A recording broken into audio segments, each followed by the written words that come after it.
Okay, I'm going to call the Exeter Town Council special meeting for Wednesday, September 22nd, 2001 to order. Will the clerk please call the roll? Jim Patterson. Here. Michael Bates. Here. Al Ellis. Here. Olivia. Here. And Frank Mark. Here. Okay.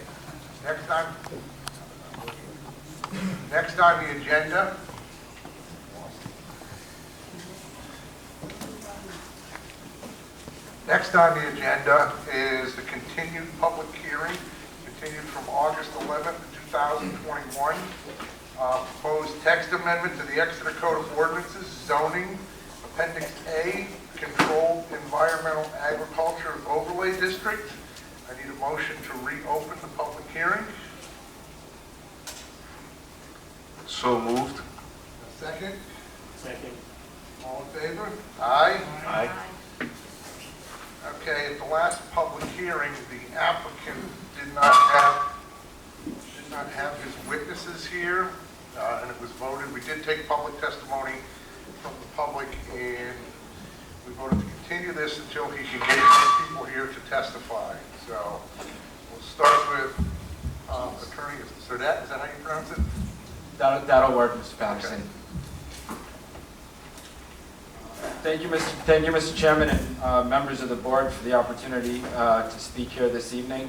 We do have a number of witnesses to address the documents in front of you here today. We've made changes based upon the recommendations and requests of council at the last meeting, as well as the public. Some of the key highlights of those being that we returned the prohibition on cannabis and or marijuana cultivation to the ordinance that was there, and that was removed based on discussions with staff and other members of the town. We've also, I hope, clarified the point that this is an accessory use of solar on a site to a primary agricultural use, and that without that agricultural use being a greenhouse, that no one will get the benefit of building solar fields in excess of the zoning limits that are otherwise out there. We are here on that very simple, or shouldn't say simple, on that very limited issue. While there's been discussions about lots of other issues, and we're happy to vet some of those out here this evening, we want to make it clear that in no way, shape, or form are we looking to be a solar project or a solar field. That this is a necessary component, or certainly a very beneficial component of an agricultural activity. So, and that's where I wanted to get into a little bit of legalese, if you'll permit me, is in that a primary use is something that goes on that is the driving force on a property. It is the primary operation. It is the main operation. It is what is the project or what a property is centered around.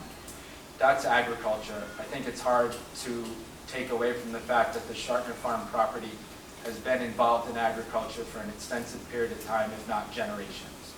And we do not want to change that. We want to modernize the type of agriculture on that property.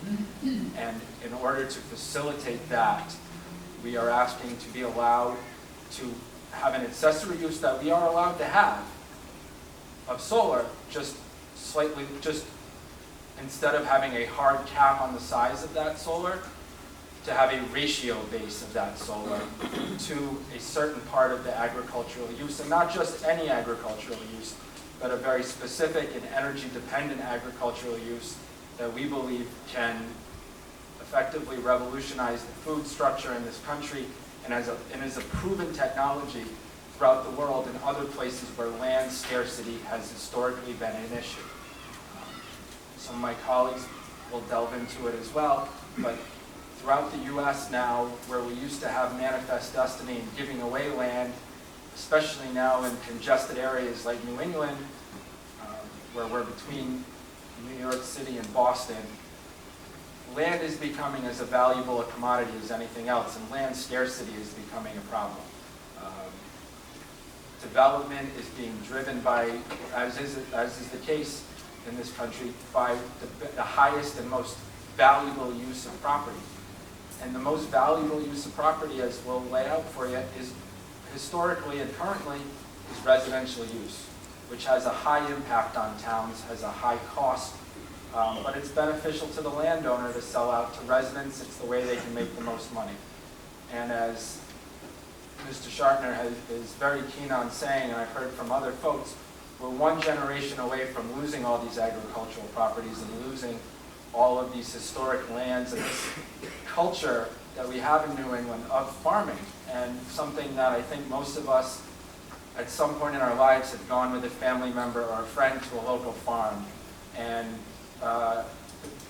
enjoyed that process and felt connected to the land and connected to the history of New England. Well, unfortunately, just like horses went away for cars and prop planes went away for jet engines, we're at a tipping point in agriculture. And are we going to allow our cultural heritage to go away and be plowed under and residential homes to be put there? Mr. Shartner and his family are here asking the town to allow a use on the site that's already allowed, solar. We can have this zone allows up to 250,000 square feet of solar. We're asking for the right to change that regulation to a ratio instead of a hard count. So we have a number of witnesses and experts here tonight to go over that with you. We have Mr. Fred Larist, who will, and has submitted some documents to the town, will go over the economic benefit to this town that the Shartners are proposing as part of this project, and it is significant. And I'll allow Mr. Larist to go into that in detail. We also have Jim Hout, who is integral in the greenhouse facility, is well versed in the details of that, and has been working directly with the manufacturer, Havicon, who is the #1 manufacturer of these type of greenhouse facilities throughout the world, and pioneered this process and continues to revolutionize food generation and food creation in places where land scarcity has historically been a problem. And we're putting their expertise and their hard-fought expertise to bear.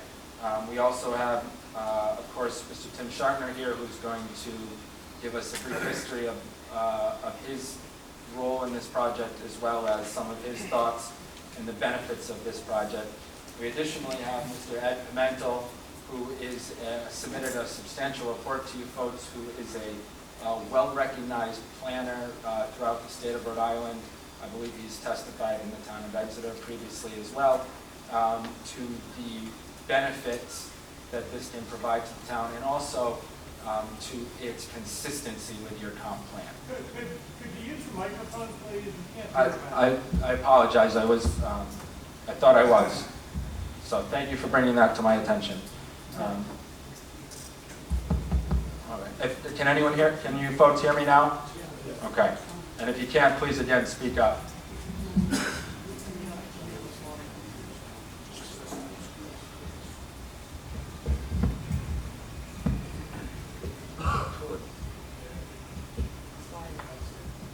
All right, 3 points of articulation got me confused. So, thank you. And with that, if the board will permit me, my methodology tonight will be to have a brief statement or presentation from 4 of our witnesses, and then I'm going to unfortunately delve into a little bit of the legalese of the comp plan with Mr. Pimentel, and then we'll open everybody up to questions that the board has, and I'm sure the public has some questions of our experts as well.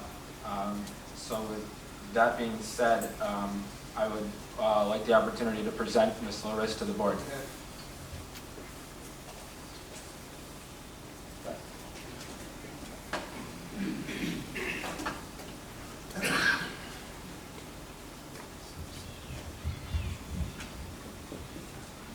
Can you hear me all right?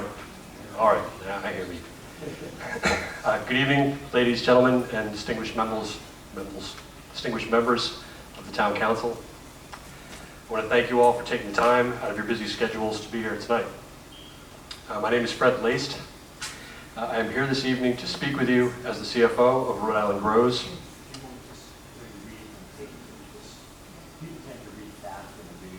Sorry. Gonna let the typist keep up with me. Having been an entrepreneur in various food-related industries for over 25 years, I've created companies from scratch in New York, Connecticut, and Massachusetts that have provided living wage jobs for hundreds of employees. Through working with the Sharpners for the last 3 years to help them realize their vision of agricultural prosperity for the next generation here in Rhode Island, I have come to understand and appreciate the importance of local agriculture to the welfare of the state. In 1636, Roger Williams founded Rhode Island and established a farm on Prudence Island. 100 years later, almost all New England communities had dairy farms with 4 to 8 cows. However, South County was the only true dairy section of New England. Large estates here milked upwards of 100 cows. The quality of their product was the best in the country. If cheese was top quality, it would invariably be called Rhode Island cheese. Then, in 1790, Samuel Slater began to usher in the Industrial Revolution in Pawtucket. Over the following decades, Rhode Island moved from an agriculture-based economy to an industrial one. Farms rapidly disappeared from almost all of Rhode Island outside of the soil-rich South County. In the last generation, farming has nearly become a footnote in Rhode Island, along with the open spaces, majestic vistas, and social community that have so long been the bedrock of Exeter. Rhode Island is now producing less than 2% of the food it consumes. I think that is probably enough said on that for this room. We can do much better. Knowledge is knowing the tomato is a fruit. Wisdom is not putting it in a fruit salad. We've all had that great tomato from our favorite local farm stand in July. The big, soft, sweet, juicy tomato that you want to eat like an apple. The one that is nothing like what we get from the supermarket. That supermarket tomato likely came from another country, thousands of miles away. It spent weeks on a truck. Most of what we pay for it going to pay for the diesel fuel that brought it into town. We can grow that tomato here in Exeter all year. We can grow it using a tiny fraction of the water used to grow in the field, utilizing recycled, captured rainwater and not drawing from the aquifer. We can grow it organically. We can grow it with the help of local farmers employed year-round at a real living wage who are being trained in the latest agricultural technologies and techniques. We can grow that tomato here in Exeter. We can keep Exeter's rural character. We can maintain Exeter's natural vistas. We can hold back the encroaching development that threatens this community. We can grow that tomato while preserving the Bridgehampton soils of South County that have been the underlying linchpin of Rhode Island agriculture for centuries. Controlled environment agriculture maintains an environment in a greenhouse. This does not just include lighting and heat, but also the complex biome that supports complete plant health and productivity. Our Class A facility will help lead the way to bringing agriculture back to the forefront of Rhode Island's story. We look forward to when top quality tomatoes are called Rhode Island tomatoes. We can grow our way to the future.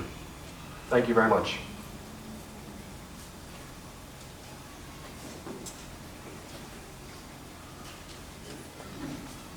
Right. I think we got the height coordination right, so we don't have to adjust. Good evening. My name is Jim Haught. I am the CEO of Rhode Island Grows.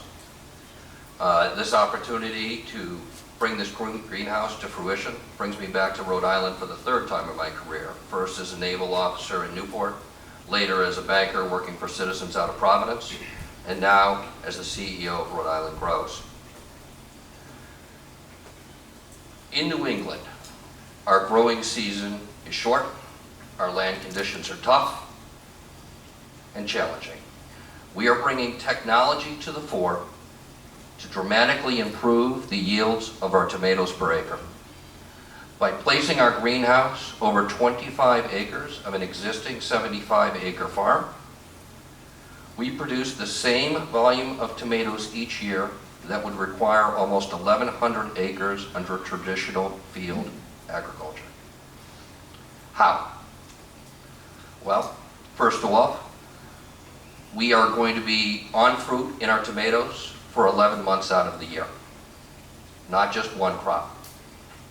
In addition to that, we're going to be able to do this with water usage that is 2 to 3% of traditional field agriculture.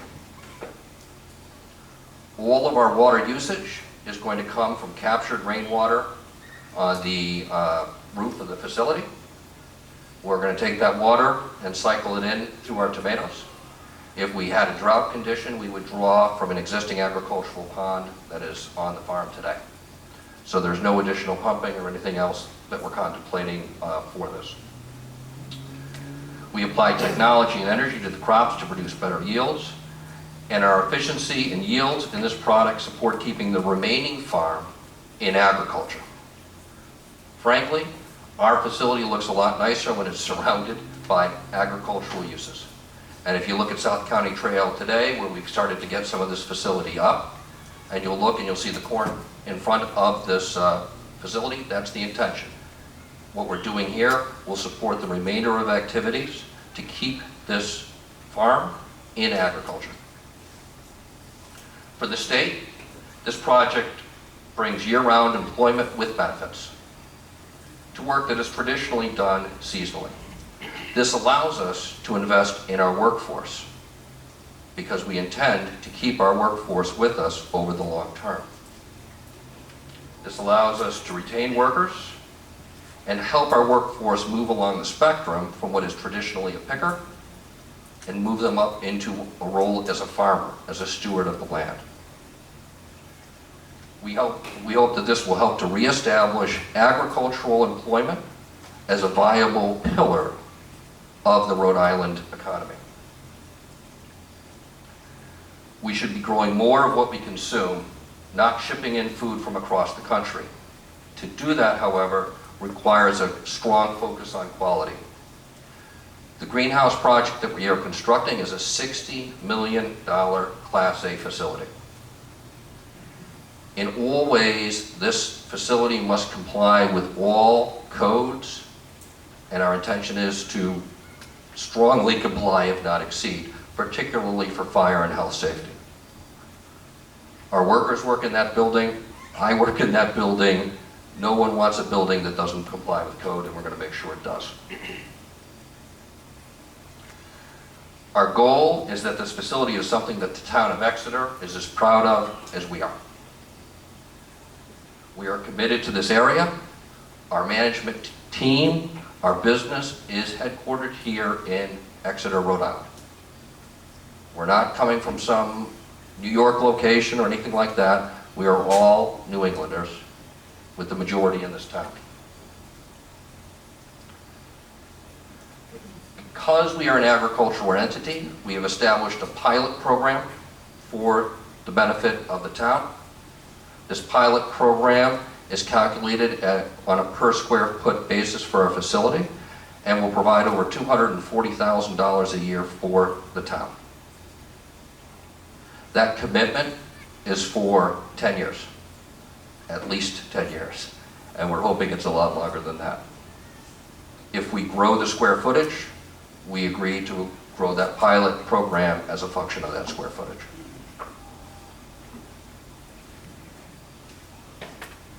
Finally, we are growing, distributing, and selling fresh, high-quality food to our region throughout the year.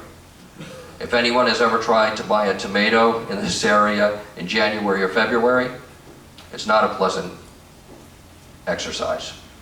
Generally, the tomatoes look the same as they taste, and neither of those is very good.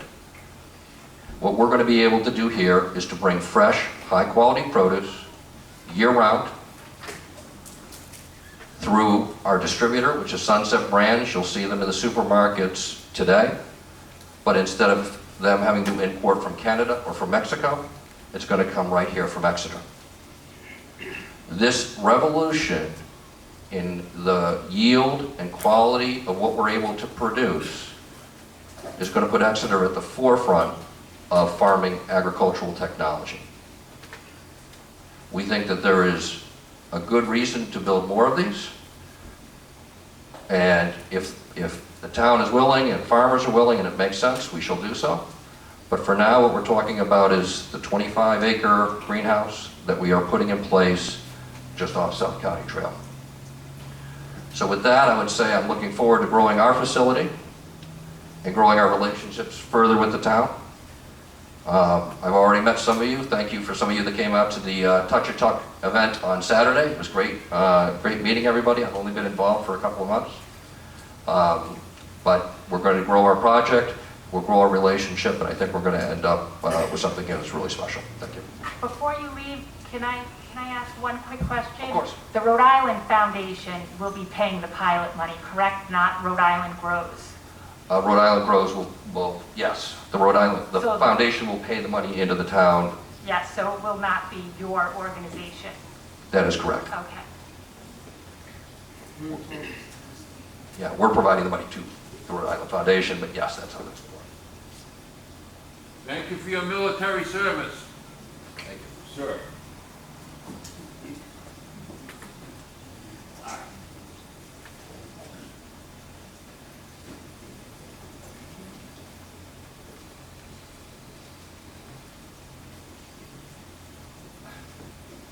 Hello, everyone. Close enough to this mic? Oh, no? Okay, now. Hello, everyone. My wife told me to read from my speech instead of winging it, so that's what I'm doing. My name is Timothy Shartner. I've been here a long time.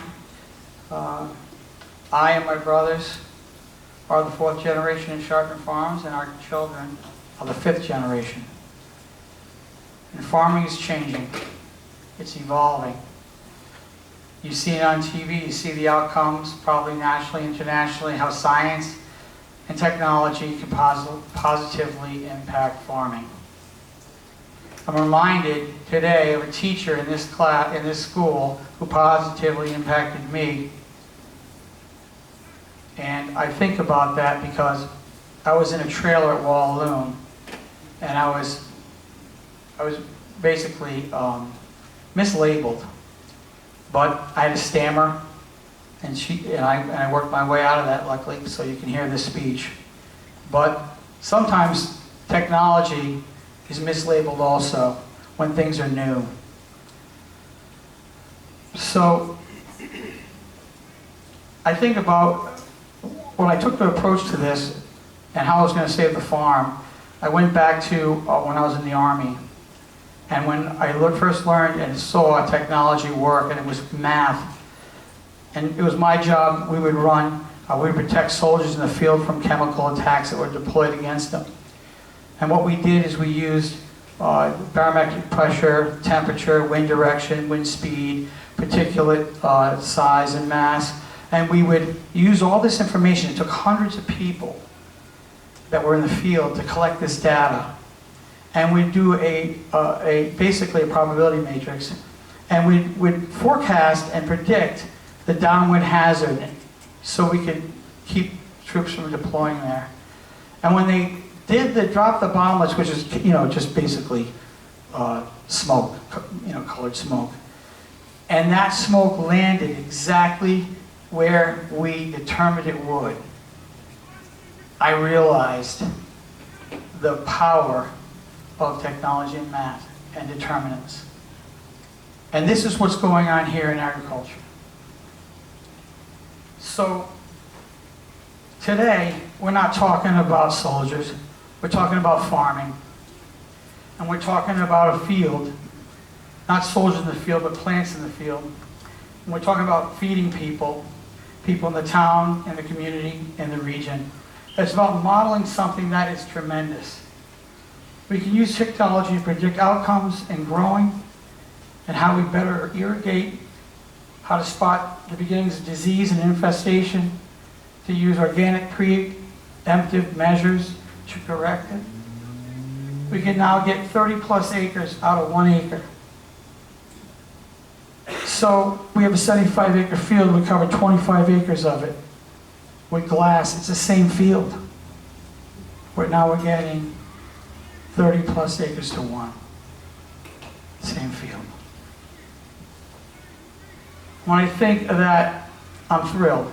I'm thrilled that we can compete and stay here in agriculture on the farm. I'm thrilled that we have the people here, our team, from Denmark, from the Netherlands, from Canada, all the help where this technology is from. And we even have a former president and CEO of a commercial bank coming back to make sure that this thing's gonna win. So I invite you all to be a part of this, This field of ours, a lot of you worked in it, I know I've worked in it, and it's no different than a ball field. In a lot of ways, when I think about how people come together, we can build it to become a community, game changer. And, I think that there's a lot of people at odds. We're at odds at sometimes. On game day in the morning, we're all different people. But when the game starts, we're united. And this field is a lot like that because it's a field of food, and we're all united. And when there's a game, when there's a score and someone gets a touchdown, regardless of our differences, we're all high-fiving. And here in this field, this is a high-five moment for this community. This is a blessing. That's what I want you to think about as you go through the discovery of what we're doing and how we're saving the farm, we're saving the vistas, and we're saving all this farmland. We're taking the pressure off of it. Thank you.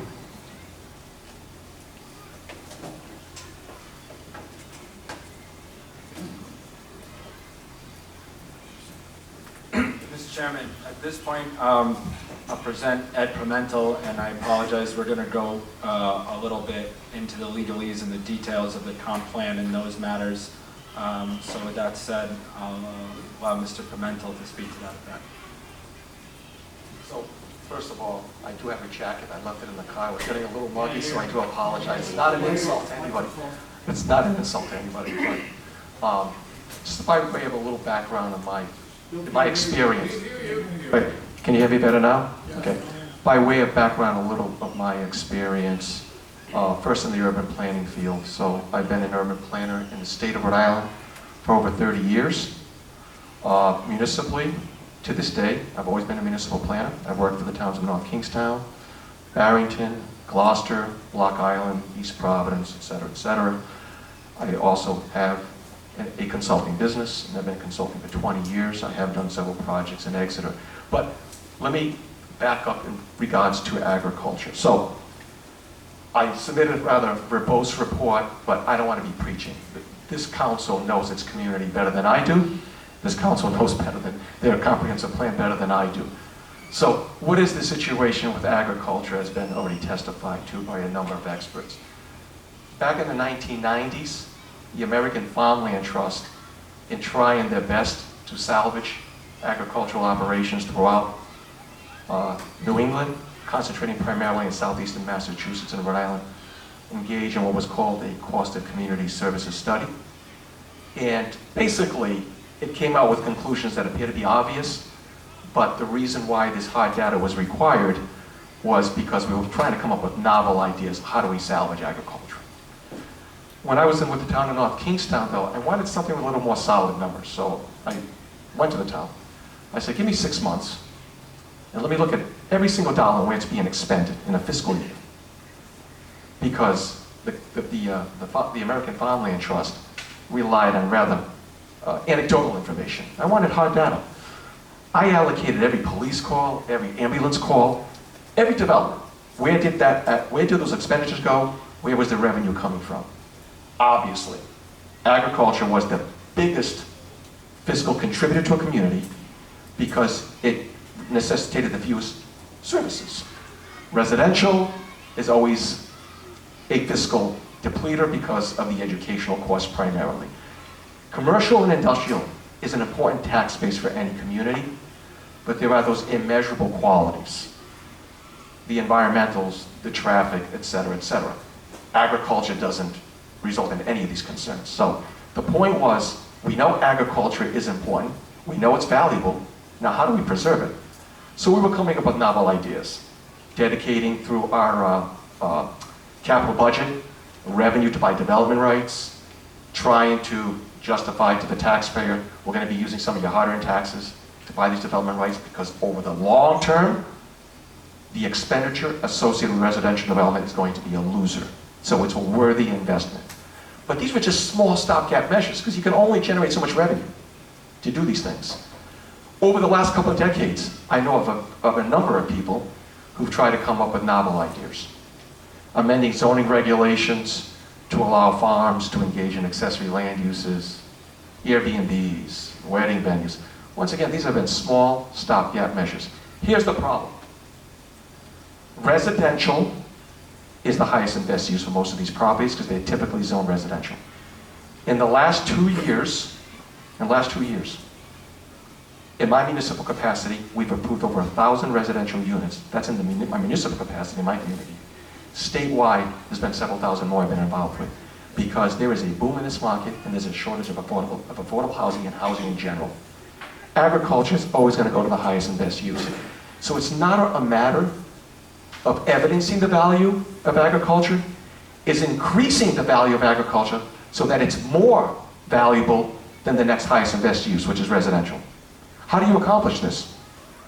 You do it by A, making it more efficient, B, generating a better product using less infrastructure. This is going to be captured clean roof water, and it's going to be recycled. A, and then C, clean and efficiency from an energy perspective. The problem is, even though the agricultural component is a by right, the energy component in its capacity is not. That's why this overlay district is so invaluable. It's one of the biggest components to ensure that this agricultural operation is so efficient, it is so valuable, that it escalates it beyond the value of the next and highest and best use. Because that's where agriculture is going to go.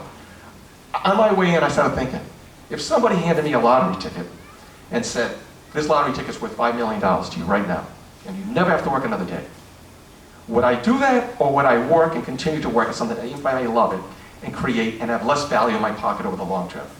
That's what's happening. The shortage in housing, the value and the boom in the market is making this land so invaluable it's like a lottery ticket. We need to increase the value of agriculture if we're going to preserve it. And that's what efficiency does. That is what solar is going to do. And this is clean, green energy. By the way, something I don't think has been stated today yet because we haven't gotten into the legalese of this. If this overlay gets adopted, it's been crafted, and it can be further crafted if the council so sees fit, but it's been crafted to make sure that whatever entity takes advantage of it has to provide the necessary protective measures, right? We're talking about enforcement of setbacks and other caveats that go along with that. Because we understand that only so many properties can accommodate these types of operations. Number two, there's still a lengthy process. This is just establishing the ordinance. Then you have to apply under the ordinance, and then you have to go through the development plan review process. I noticed your town planner is here, and he knows the lengthy process that would entail. And then you get into the nitty-gritty of the designs, and I think some of the concerns that maybe neighbors have, the visuals and all those bufferings and so forth. But this is just the first step. If the regulation's not in place, we can't even apply for it. That's where we need to get to, is get this ordinance in place so then we can make a formal application and to try to create an agricultural operation that is efficient as feasible. For the record, because we must, at this council, if it's so inclined to adopt this overlay district, we'll have to make findings. And one of the premier findings is consistency with your comprehensive plan. So I did read it cover to cover. So what is the comprehensive plan state? And I apologize if I'm stating some of the obvious. But number one, the comprehensive plan talks about and is concerned about too much of a heavy reliance on an unsustainable residential tax base. It talks about trying to generate more commercial and industrial base. The problem with that is there's always problems that come with commercial and industrial depending on what comes to fruition because market dictates. Agriculture helps to establish and offset that commercial industrial tax base without some of the negative consequences depending on what that commercial industrial entity may be. So it's a win-win in that regard. Secondly is the issue of infrastructure. Residential, commercial, industrial, you need a requisite infrastructure. And the community is concerned about that, and it's concerned about protecting its rural character. Once again, agriculture is a win-win in all those regards. And finally is the whole issue of trying to salvage your agricultural entities as you're losing them one by one. And this gives an opportunity, not only with the Shotners, but who knows in the future, if this is a success, you know, to also preserve those future agricultural operations. So in my professional opinion, I believe this hits on all your goals and objectives in your comprehensive plan. I think there's enough protective measures in the ordinance to defray any concerns that either the council or the public may have. And like I said, it's just the first step. There's still a whole design review component that follows. So I don't know if the council has any questions. I'll just have a comment that our planning board already decided that this did not comply with our comprehensive plan. Did you read their memo about that? I was engaged. I mean, I was there during some of the meetings, but I was engaged after the fact of the whole planning board process. And what I was asked to do was to take a look at the ordinance that was crafted and provide a professional determination as to whether that was worthy of realizing consistency with the comprehensive plan. Did it So our fulfill? planning board's decision that it did not comply with our comprehensive plan means nothing to you. No, I mean, their input and their opinion is very important to this council, sure. Okay. But I have, like I said, I have my own opinion as to why I believe it's consistent. And this is just an initial step. This will still have to go through that process to meet any of those concerns that may arise.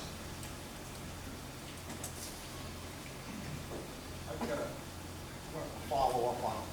follow up on Olivia's question, and actually I'll go to Bill DePasquale down there, because the meeting note I have, Bill, I'm reading from correspondence from a meeting the gentleman had in our office a couple weeks ago. Mr. Morgan shared that he understands the process began with the previous planner when they submitted an application to the planning board for development plan review / pre-app for major land development project. After meeting with the planning board in September of 2020, a letter of incompleteness was sent to Mr. Sharpner explaining a list of deficiencies. This was not followed up on until Tim Sharpner came back with a new application February of 2021, proposing the creation of a new overlay district. Was this ever submitted to the planning board? Or what did they do with it? Honorable President, members of the Exeter Town Council, everyone in the public that has decided to come here and have this great conversation. It's a good question. The answer is there was, prior to my employ with the town of Exeter, an application that was submitted for the specific development of a greenhouse and solar facility on the subject site that we all are aware of. As I came into the town, I understood that the then planning board issued a notice of incompleteness to that application. By state law, the planning board or the administrative officer have certain responsibilities, and one of those responsibilities is to assure that an application that's coming forward through the Development Plan Review or Land Development Act complies with the local submission requirements. That application was found to be deficient. That application after that was withdrawn. A new overlay ordinance was submitted or worked with the former planner to establish an overlay that would consider these controlled environment systems with the addition of a by right ancillary use of being solar, with the idea being that that's a more sustainable, renewable energy source, and that we all know that greenhouses either going to be fired up by, traditional number 2 fuel oil or gas versus solar. I believe the petition at that time felt that that route was the most appropriate route.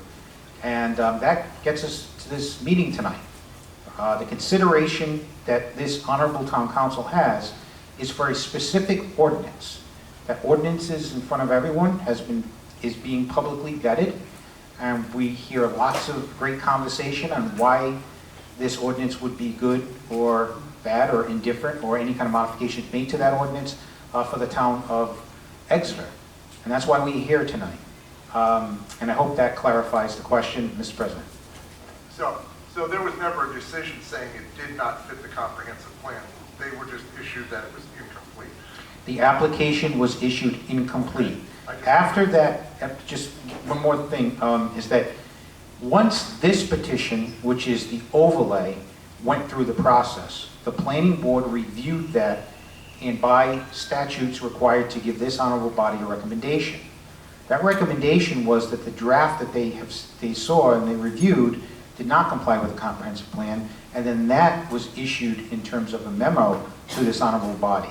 So that is what's in front of you. I heard my colleague here, a well-known planner in the state, speak to some of the other issues that are bound, and how it complies with the comprehensive plan is certainly the consideration that this board has, given both sides of the argument. Thank you.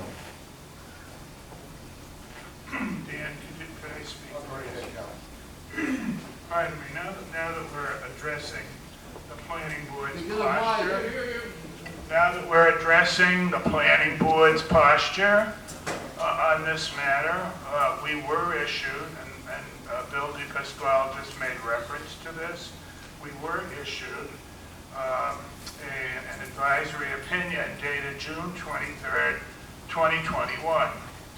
And this advisory opinion was referenced at the previous hearing on August 11th. There was some reference made to it.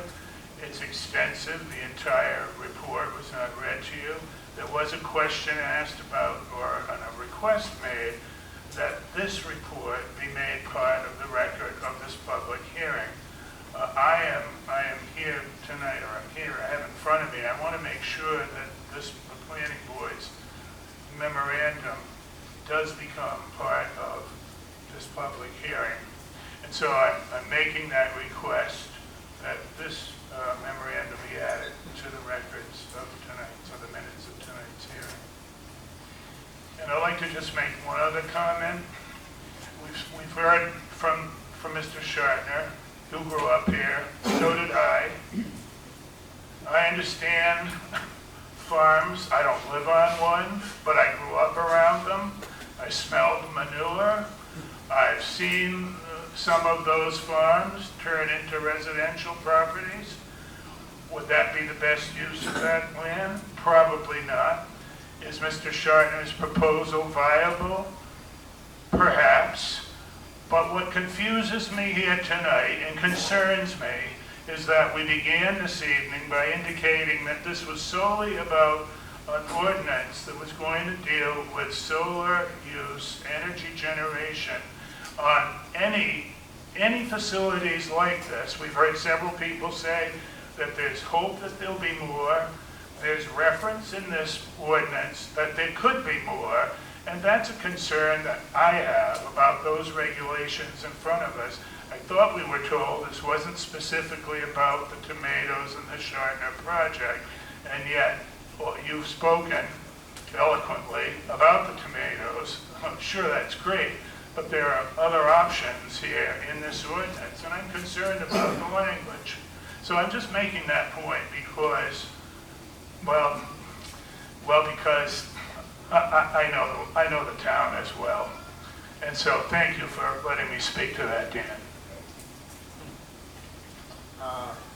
Steve, do you have more witnesses to call, or anybody else to testify? Mr. Chairman, I reserve the right to have my witnesses address any concerns or questions the board has, and that the public would bring up at this point.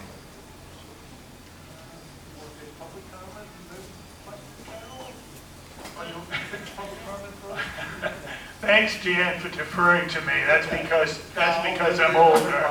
Well, he just means I'm older than he is, and I've been here longer than these other folks. No, I think we should listen to whoever wishes to speak to us. But I just have that remaining concern about the paperwork in front of us. I think it's 4 pages. I don't see specificity to some of the details that we've told about, the fire concerns, and there are many that have been addressed. So that's my concern, and I'm sure the good legal counsel will wish to correct me on my position. Mr. Ellis, if I could just briefly, in addition to the 4-page ordinance, there is a subsequent detail that puts in place the parameters of the development plan review. And in that, we've incorporated that most certainly fire marshal, fire chief, and any other municipal entity we would welcome their comment and want them to be involved in the process. Well, pardon me, Dan, I'm sorry, I don't have that supplement in front of me. Does the rest of does the audience, do we have that? Oh, I'm sorry, Dan, you have that supplement? I don't know which one you're talking about. Was this rather thick, lengthy one we got on Friday? It would have, yes, it may have come in. I'm not sure exactly what day it was sent, but Friday, September 17th. Okay. Okay, what? And that was the date it was received, then that was the date it was sent in. It details in specific the planning board, the parameters that the planning board in the development plan review process could review, and one of the key components in there is language that specifically addresses the right of the fire marshal and your fire chief to have a review of that matter. So that, excuse me, that's not part of the ordinance that's in front of us tonight. That would be a supplement to It's what we referenced discussed. in the ordinance, and it would be incorporated in because it's referenced as part of that ordinance. So it would be supplemental part, it would be required to be complied with, and I would ask that it be included as part of the ordinance that's passed. It is supplemental design standards that are usually not incorporated directly into an ordinance, but as a subpart within an ordinance. So the other facilities that you anticipate being constructed in town, and I know that they've been identified as other farms, which might want to benefit from the same, from what I understand, the same kind of construct that we see going on Route 2.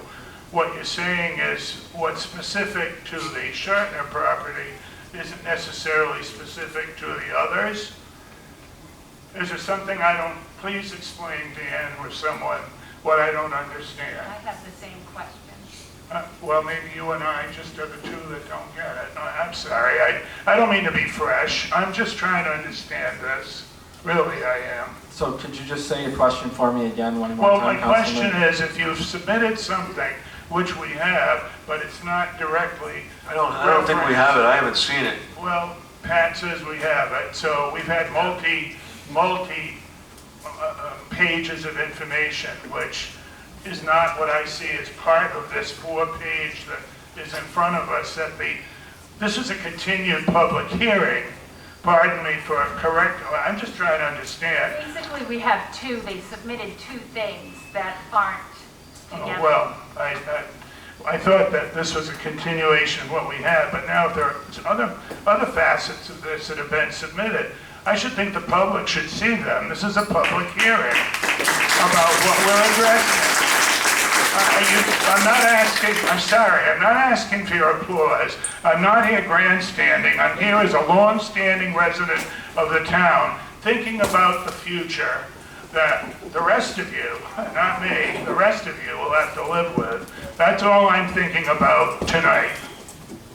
And I would just like to make a request of anything that you submit to us in the future, have the date on it and what copy it is, like if it's draft number 3 or number 2 or number 1, because we have, I can include that on my header letter, but Yes, I'd be happy to do that. yes, please, thank you.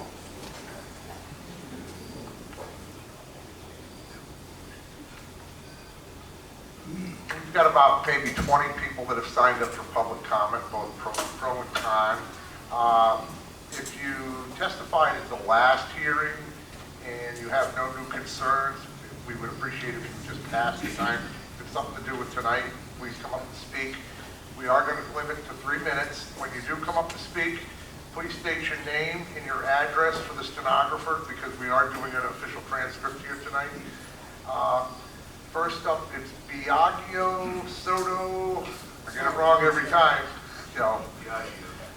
Dan, I'm sorry, as a point of order before we continue, and I don't mean to any disrespect, Dan, but I'm only going to suggest this, and I understand what you're saying. If folks spoke before at the hearing on August 11th, they may have spoken about what they were given, what they had in their hand. So tonight, there may be other continuations and additions they haven't That's what I seen. said, Cal. They I have know. new information, but if it's the same If they want to speak about other things that you've heard here, then that's my point. Thank you. Go ahead. Yes, thank you for allowing me a moment to speak. My name is Biagio. I live at 77A Maschiana Trail. Your full name and your address? Full name is Biagio Scotto Duccio, 77A Maschiana Trail. You can wing it. You can wing it. All right. One of the things I want to bring up is on these solar panels. I've seen these type of displays down south. What they're not letting you know is the amount of herbicides that are going to be put down to keep those panels clean. We're talking tons, not hundreds of pounds. And that will end up in our groundwater, number one. So that is a concern to me. Secondly, I think it's very disingenuous that you're going to spend $60 million on tomatoes. I'm from Europe, Italy to be exact. We grow year-round in some of the best climate in the world. Nobody's making that kind of money on tomatoes. There's other crops involved. Also in the south, your little statement there about not growing marijuana, they did that down there too. And then they took the towns to court, and it got overturned because they got deeper pockets. Once they've reaped what they need, they usually bounce, the towns get stuck holding the bill and the aftermath. So I don't see the town really benefiting that much. Okay, you've got a lot to lose, very little to gain here. That's all I've got to say. Thank you. Thank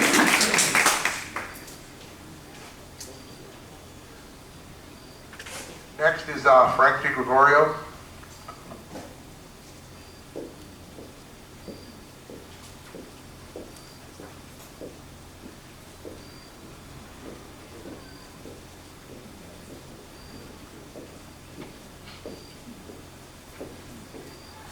My name is Frank DiGregorio, former councilman and former member of the planning board for 22 years in this town.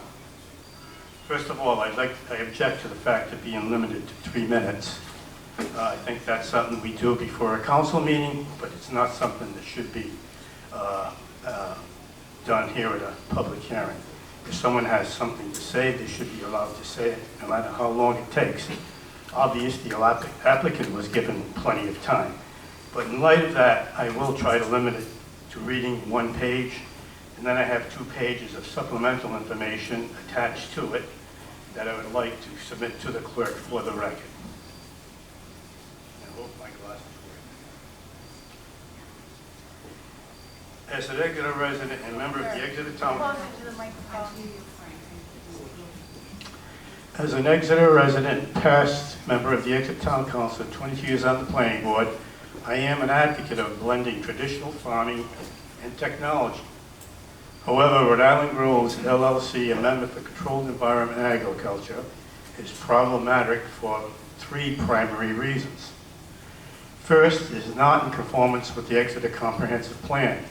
Rather than saving prime architectural soils and farms as required in the Exeter Comprehensive Plan, this ordinance by Rhode Island Groves displaces traditional farms with large-scale industrial growing, processing, packaging, and shipping operations. The CEA currently under construction at the Shawna Farm property covers approximately 27 acres with a greenhouse and about half again that much more property for utility-scale PV solar arrays. Rhode Island Groves intends to build an additional 1,000 acres of these CEAs in the local area. If passed, this zoning amendment would open up the entire town for many more similar developments in residential zones by right and effectively destroy Exeter as a rural community. The town council should accept the planning board's advisory opinion that this CEA zoning amendment is not in conformance with the comprehensive plan. Second, Rhode Island Groves is circumventing the town regulatory process. Rhode Island Grows is funded by the state revolving fund and is promoted and administered by DEM. The disregard for Exeter's jurisdictional and regulatory processes by Rhode Island Grows and sanctioned by Rhode Island state officials, unfortunately, is not an isolated incident.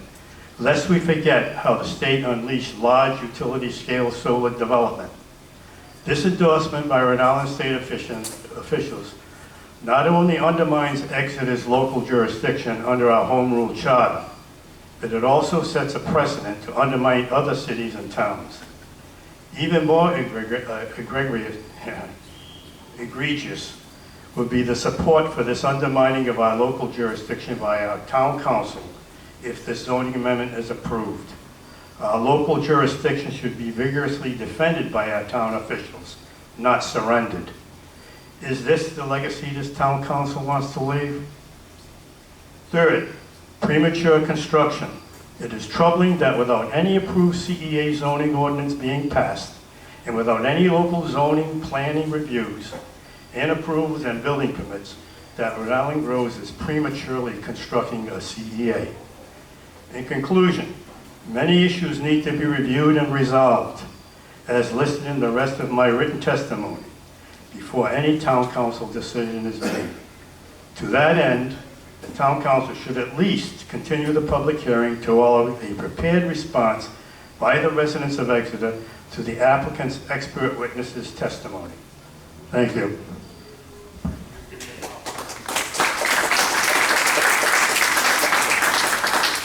Thank you.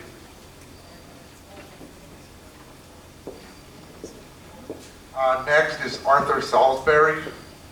I have nothing new to add. Okay, thank you. Gina Thurn.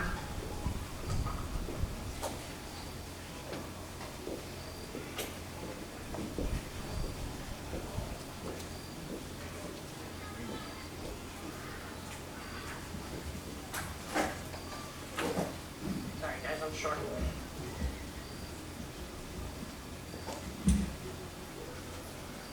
Gina Thurn, 555 Gardner Road, Exeter, Rhode Island.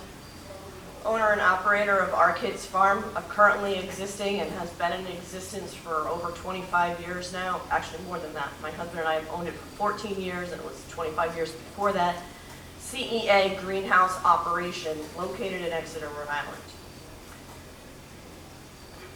I spoke the last time very much so in favor of this overlay. I think it's a good thing for farms. One comment, since you've already all heard my previous testimony, that I wanted to add to it regarding herbicide use under solar panels. I find that to be a bit misleading. Currently, we have a couple different options under solar arrays as far as ground cover. There is gravel ground cover, which was not optimum because, it was optimum for solar panels because there was no grass growing, but it wasn't optimal for scenic vistas. There are low-growing grasses, there are also pollinator habitats that are planted under solar panels. They are not sprayed continuously, as was stated. They're mowed down twice a year on a maintenance basis to keep any plant material away from the panels. And they're not sprayed at all, really. So the implication that tons of herbicides would be going into our aquifers, I think, is an inaccurate statement currently, given the technology that is being utilized with solar arrays at this point in time. As far as greenhouses being built, greenhouses are permitted by right in our zoning already. They do not require a permit. There is no size restriction on that greenhouse, whether it's a greenhouse the size of this room, or a greenhouse much larger, or a greenhouse much smaller. The implication that it is improper to build the greenhouse first, I feel, is inaccurate. And this ordinance ultimately looks at that ancillary use of adding solar on as a component to make a farm more sustainable. I know on my own farm, I am small, so the solar array that I have on my property falls within the existing ordinance, size-wise. It has done a tremendous amount to make my farm more sustainable. It has made it so that we can maintain the structures that we have and improve our infrastructure and do a better job of reducing our carbon footprint, reducing our oil usage, and making the farm as a whole more sustainable. So I think from an ordinance standpoint, to be able to use solar as an ancillary supporting piece to a greenhouse, specifically to a CEA, is an important component of it and something that we should be supportive of, as it will help maintain agriculture and farms that are already farming in this town. Ultimately, sometimes we hear about preserving things, and I like to say sometimes that preserved things are dead.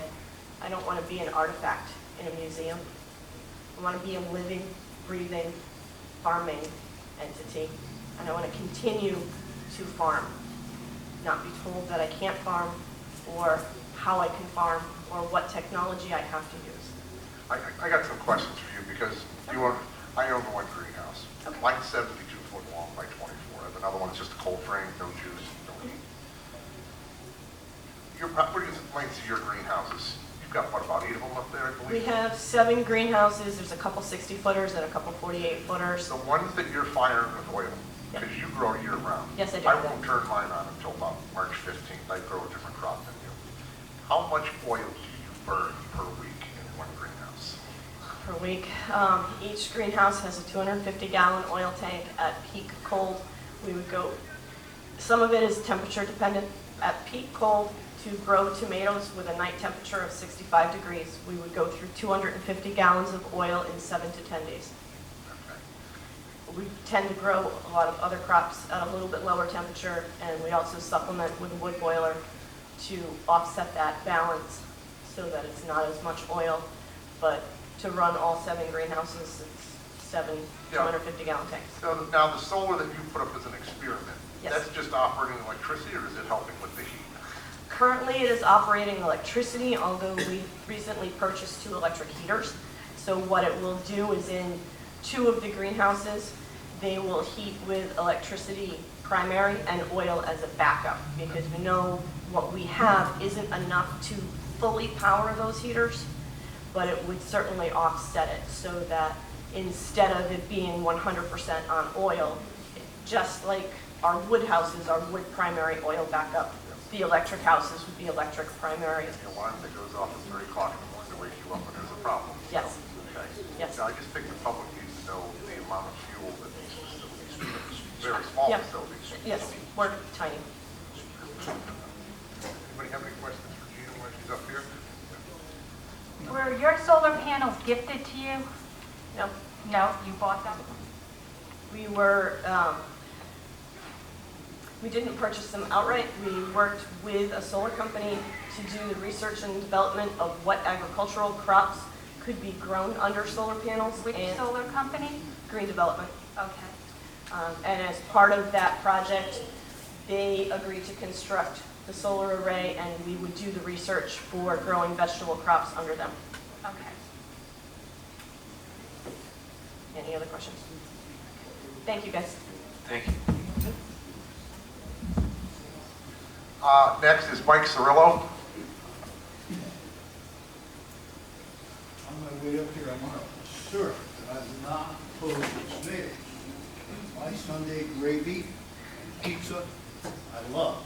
So I'm all about tomatoes. Thank you for the opportunity to share some thoughts. My name is Mike Cirillo. Speak to the mic, Mike. Okay. My name is Mike Cirillo, 61 William Reynolds Road in Exeter.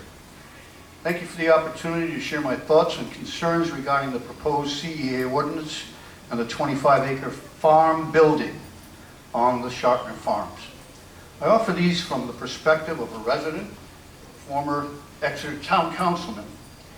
Additionally, for 6 years, I moderated the Exeter Fire District meetings, and now, as a psychotherapist, I treat many first responders, including, sadly, those struggling with the traumatic aftermath of the serious, sometimes fatal tragedies they encounter in their heroic work.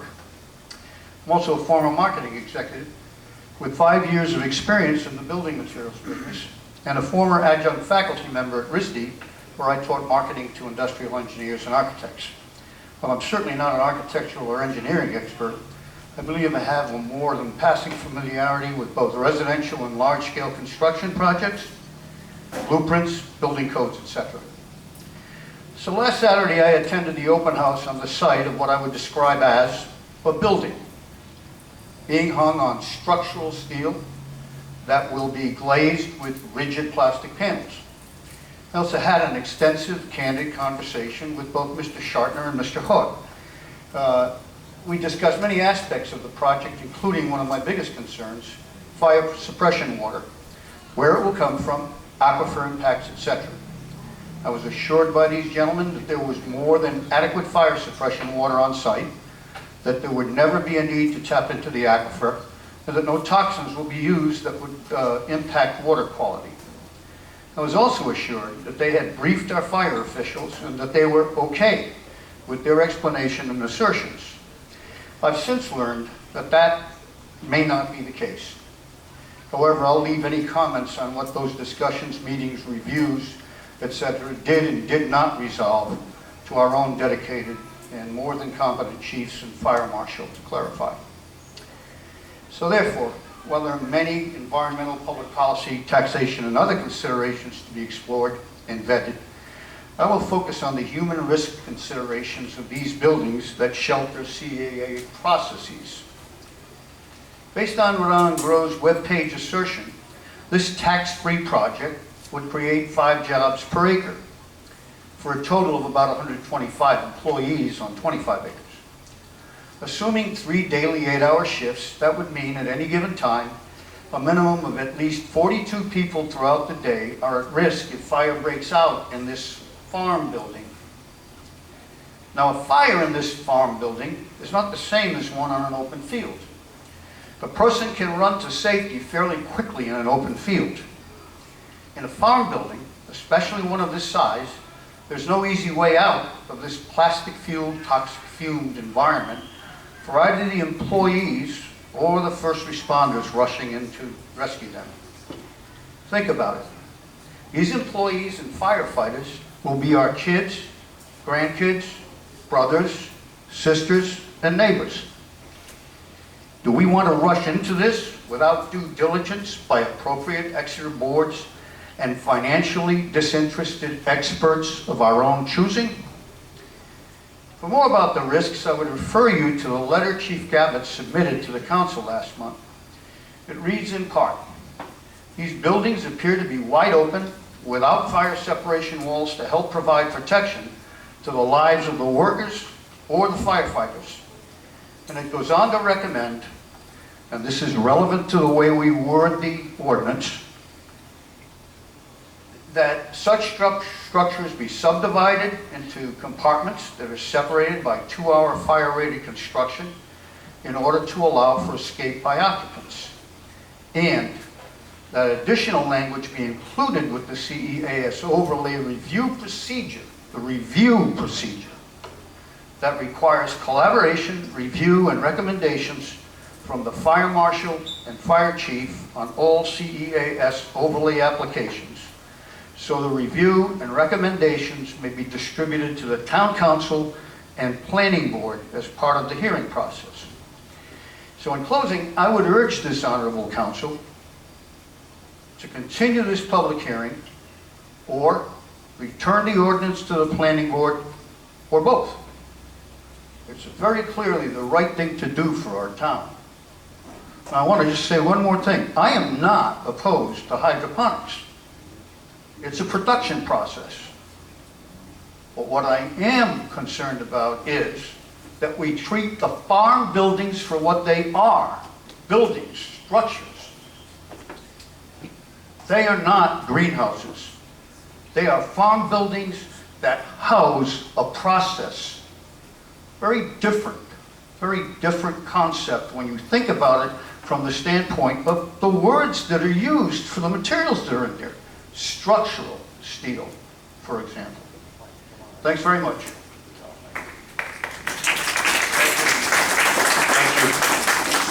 Next is Peter Locator.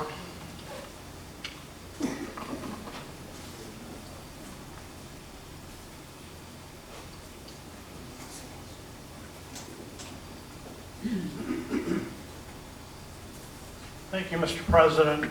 Peter Lackacher, Summit Road, Exeter. There were a couple of things that came up tonight that I think the council deserves questions to. One is the reference to living wage. I'd be interested in knowing what their interpretation of a living wage is. I also heard one of the early speakers say this was going to be organic, and I'm curious whether it's organic certified. The ordinance as proposed permits power, both solar and CHP, which is combined heat and power generators. So you may very well have something like a small power plant out behind the facility. I think you ought to get more information on that. And finally, on the design standards, it refers to the 0.65 ratio, and it says that's an area calculation. It can be based on the electric power used in the facility. I have no clue what that means, and I think the council ought to ask. I would suggest that everyone here at some point drive down Route 2 to see the monstrosity being erected there. And ask yourself, does this preserve the rural character of Exeter? The developer has been disrespectful to the council, to town officials, to the fire marshal, and to citizens by starting construction while they're going through this. I would argue that if no town approvals are required, why is the developer asking for, and why should the council even consider a zoning amendment? The town council and town inspectors should consider issuing a stop work order to test whether any town approvals are necessary. I would urge this council to either reject the amendment or revise the amendment to regulate CEAs more than it proposed to do. As I was thinking over the weekend about this hearing, it occurred to me that this 25-acre CEA as proposed is no more a greenhouse than the old Exeter Mall was a shopping mall. Some of the old-timers, including Olivia, get that one. Thank you, Olivia. This certainly seems to be a commercial or industrial use. I would compare rooftop solar on a residence with utility-scale solar developments. I have a few suggestions for revisions to the proposed amendment. The amendment should define CEA structure and recognize it as an industrial use.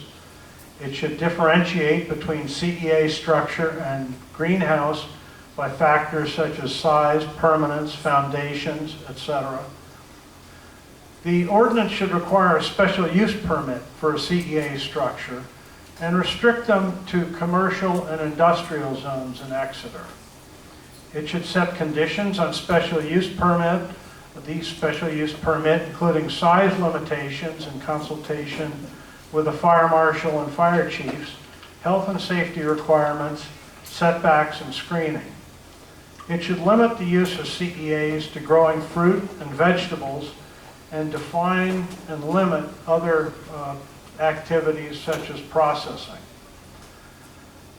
Finally, it should limit the size of the solar installation with the CEA and require that the CEA be built first. As I said, I urge the council to reject the amendment outright tonight. And if it does not do so, it's critical that the issues that have been raised and questions asked at this hearing be addressed. In order to allow for this, I request that you continue this hearing for a period of 30 days after the transcript of the hearing is available. Thank you, Ron. I'm sure that won't take long. So that we can bring in witnesses to address the issues that have been raised by the applicant's presentation. I would echo Mr. De Gregorio's comment that I doubt that this council would want a number of CEA structures throughout Exeter to be its legacy. Thank you very much.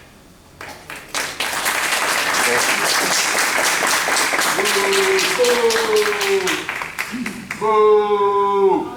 Seriously? Okay, Roseman Fisher. Roseman, would you like to speak? I've got you signed up here. Would you like to speak? I did want to speak before, but now that Mr. Lockature spoke, I'm just going to go on the fact that you're either going to turn this down or continue, because I think there are a lot of...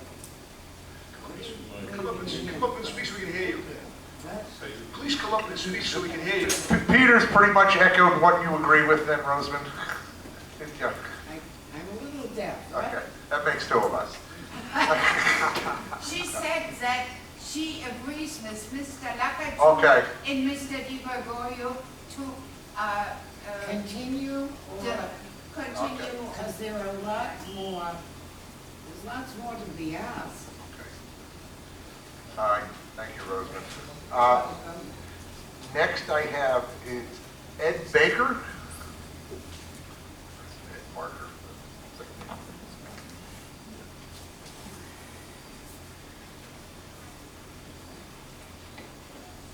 Good evening, everyone.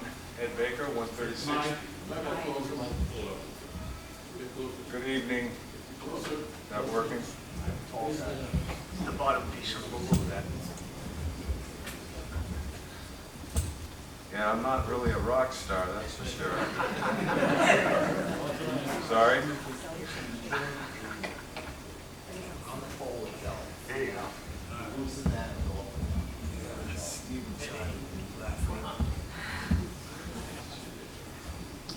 Good evening, everyone. Ed Baker, 136 Beechwood Hill Trail.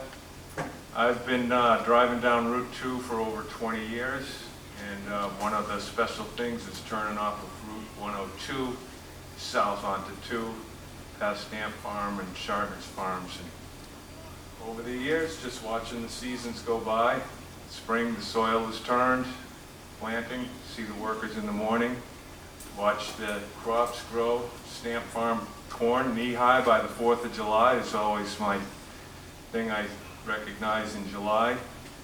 Watch the harvest, watch the winter crops. That to me is a farm. I don't think anybody would disagree with that definition. Things are seasonal, a few workers, a few machines. Now we've got this great big building, and it's nothing like a farm. It's perfect for a place like Quonset Davisville or some other industrial site. I think it flies in the face of what the town wants as a rural character. I think it's a factory, not a farm. I think Exeter's all about farming and not factories. I think Exeter is awesome. I think we should keep Exeter beautiful and keep Exeter rural. Thank you. Thank you.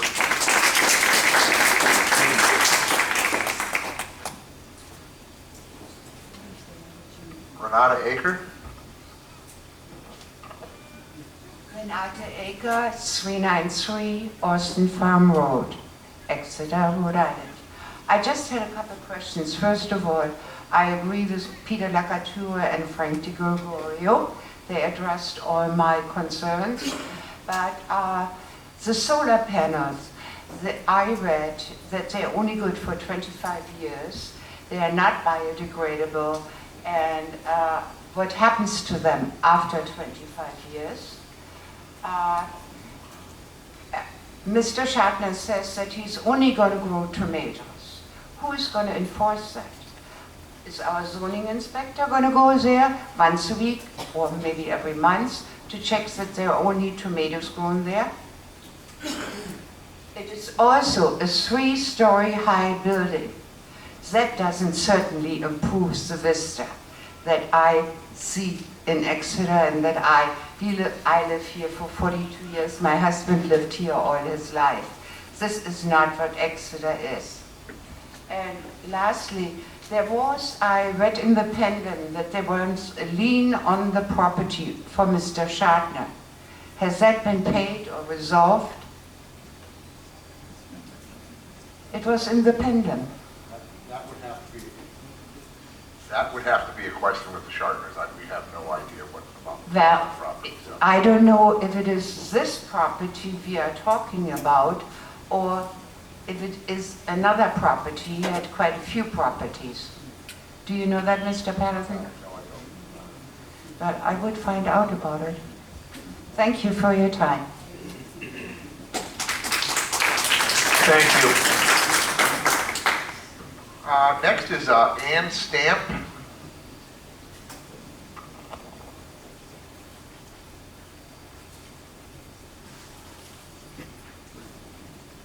Yes, I'm Ann Stamp with Stamp Farms. Are you on a little louder? Okay, thank you. Thank you very much for the opportunity to stand here. Oh, sorry, it sounds so loud to me. So, thank you so much for the opportunity to be here and speak. Is that all right? A little better, okay. Basically, the topic at hand here is one that we have visited many, many times. And that is just how we, again, need to protect agricultural property rights. And hence, by that, protecting all property rights. So it just doesn't stop there. You have to remember how important that is. And just as a reminder, by right, farmers can use their expertise and farming practices to provide all that you enjoy and all that you may take for granted or that you may even come to feel like you own.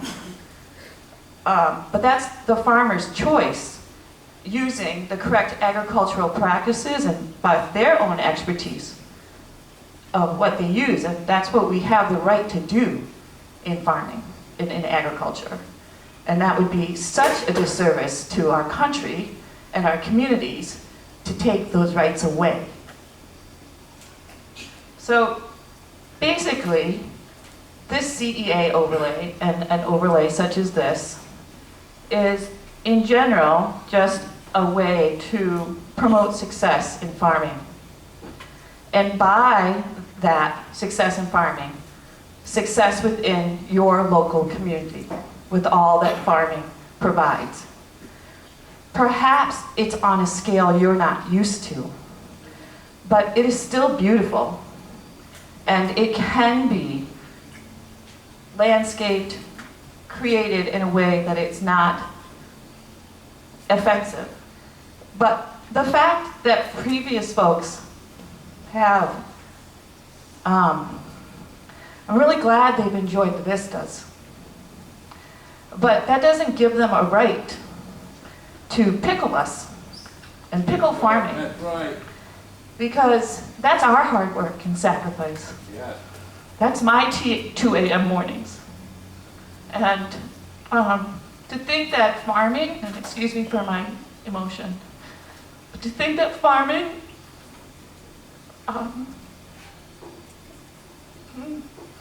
is going to survive just because it's small and you keep, with your policies, people limited is a falsehood.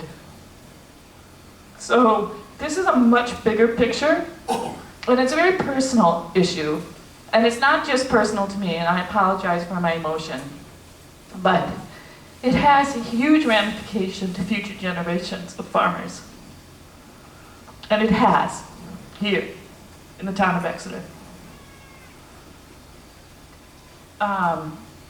So, agriculture is the historic pillar of communities and providing all that we enjoy.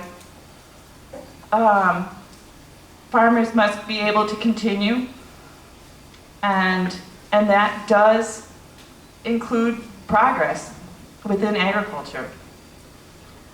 So, regardless of some of the fear-mongering, and also, folks, how someone intends to grow their products, whether they choose to do organic, or whether they choose to do inorganic, or whether they choose to do biocontrols, or you know, all the great farming practices that we know about, integrated pest management, that's their decision. You here as a community don't get to decide how they're going to manage their farm. That's right. So that's something that you need to consider. You're not judge and jury over, or we've lost everything. Yes. And the ability for people to live their lives in a sustainable manner. Right. So,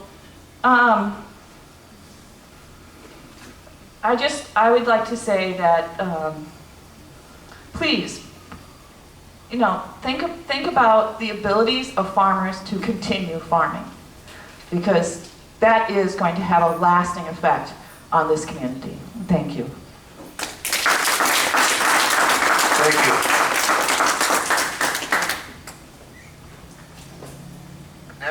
Next is Sharon McLean.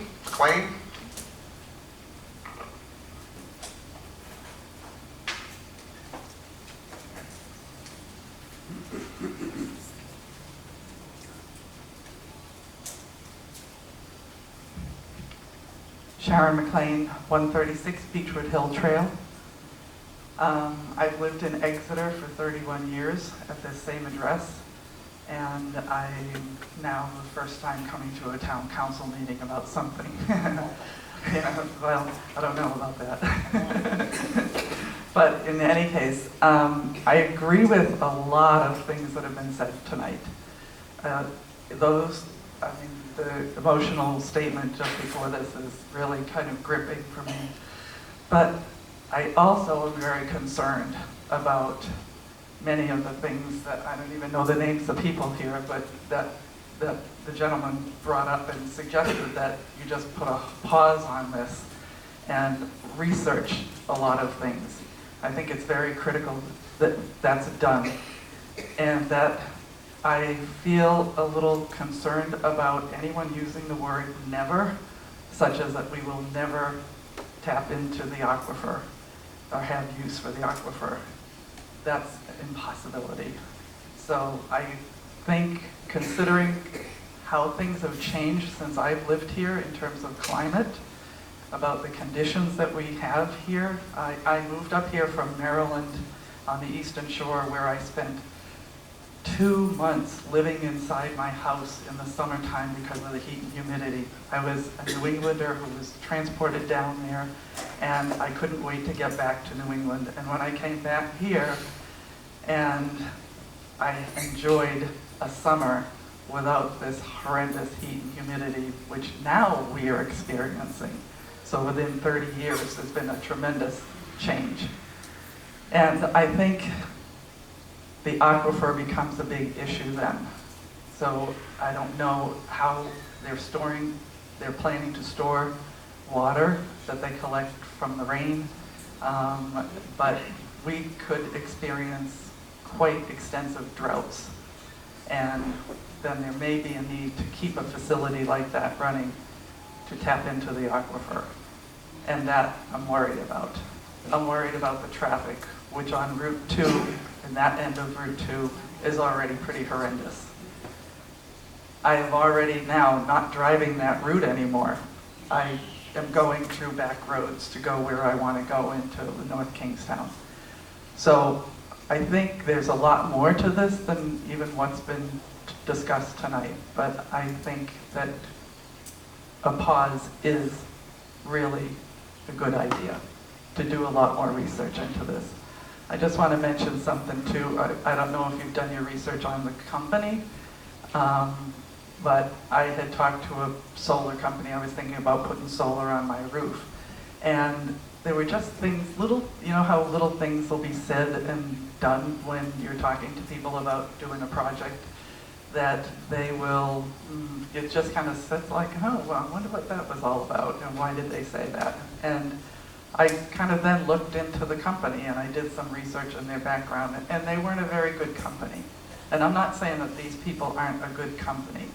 I just think that that kind of work, really digging into a background of looking at the projects that they've done before, discussing with the people in the communities that they've been into and have set up facilities. So, and that's it. That's all I have to say. Thank you.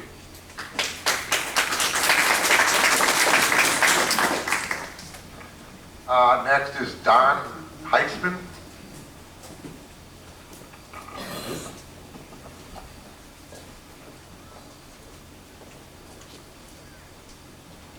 Thank you. It's Donald Heitzman, 45 Hillside Drive. I had prepared a statement, but I'm hearing some things tonight which make me want to maybe not use this. Is that a copy of your email? Yes, so you all have a copy of, I wrote a 5-page memo to the council this past Monday, and basically it outlines a set of concerns I have, not about the project per se, but about the document and what's being voted on here. One of the things I want to ask the council is, we've just heard tonight that there may be a new version of this draft that in fact refers to another 5-page document. And it's not clear to me that it's legal for you to be considering that new draft at a public meeting when all we have to look at is what was given out on August 11th. So that may be a point of order kind of question, but I don't know what the new amendments may say or not. I won't go through my whole spiel here because you folks have heard it, but my basic concern is, regardless of whether you like the notion of what's going on in Route 2 or not, regardless of whether you want to approve CEA for the rest of the town or not, the actual bylaw that you're presented with here has all sorts of poorly worded, ambiguous, questionable language, poorly punctuated. It's not a document that we want to have as a law in our town. And at the very least, we need to go back and rework this with expert input, hopefully, and clear up some of the ambiguities. Things like referring to that the project will be dark sky compliant. Well, dark sky compliant could mean anything. And, you know, it's a wonderful idea, but we don't know. Mr. Heitzman, I was going to make a comment. You can take that document and you can give it to our town clerk, and we can make it part of the record, so it will be addressed. You mean what I was going to read? The email, okay. It's the same email that you sent us, I believe, Monday. Yes, I did. Yeah. Okay. Yeah. I'm happy to do that. I work like 10 or 12 hours a day. I do my reading at 9:30, 10 o'clock at night. That's fine. Emails at 10 o'clock at night, so, yeah. But you can, if you have a copy that you can give the town clerk, I'll do that right you now. can make that part of the transcript. Okay, thank you. I mean, the message is, even if you like everything about this idea, don't approve this bylaw the way it's written without fixing it. Thank you. And maybe Jim can answer Mr. Heitzman's question about receiving information that the public doesn't have. Well, yeah, if I should. It does raise a very good question. Whenever there are proposed amendments to something that's been advertised, the question becomes, are the amendments merely incidental things that the public should anticipate at a hearing like this, or are they material changes that materially change what was advertised? That's going to be what would be considered by a court if there was one side or the other would take an appeal of something like this. So typically these kind of questions come down to a question for the board. It's not necessarily a legal question.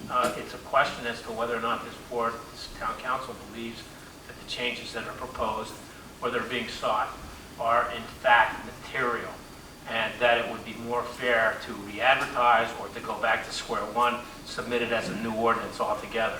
Those are the prerogatives that the town council would have on those. I would just state also that if anybody, and Dan's already made this ruling, and if I might, I don't mean to step in. As you all may know, I'm not an activist town solicitor. I prefer to keep my mouth shut and to allow the policymakers to make policy and the lawyers only to answer legal questions. But Dan has brought up a good point with the last gentleman who spoke, Mr. Heitzman. If someone wishes to make something a part of the record that they have sent to the town council before, they should make it a part of the record this evening, because otherwise it would be inappropriate for the town council to rely on things that the public did not have a chance to look at, or that the applicants did not have a chance to look at.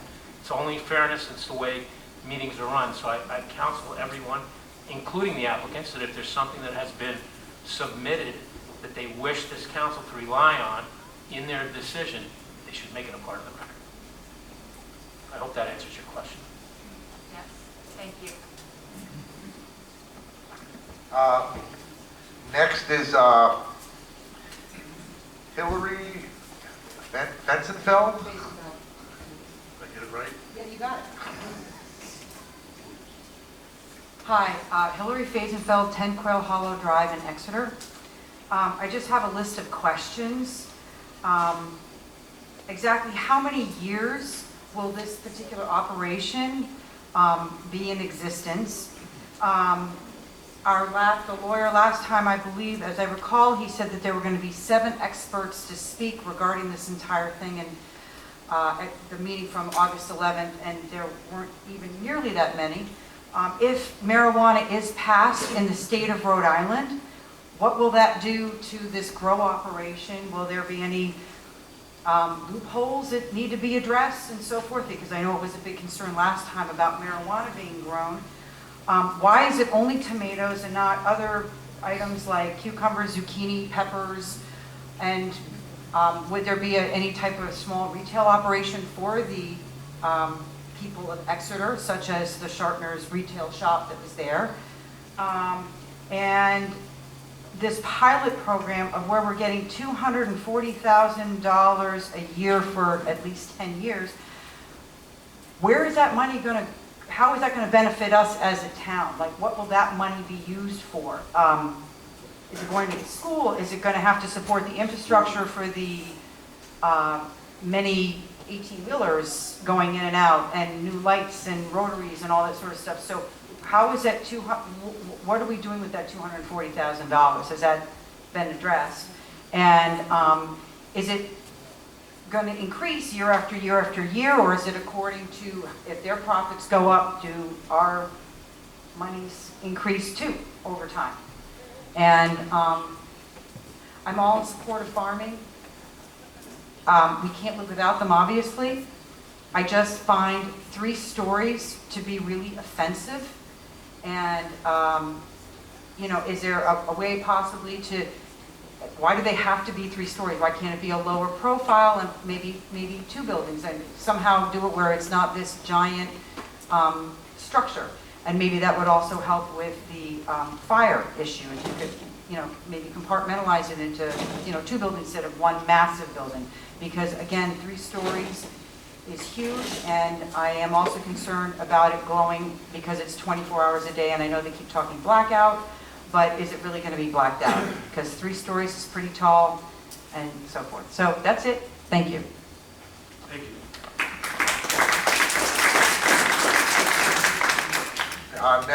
Next I have Monique Hauser. Thank you. Jennifer Cragen.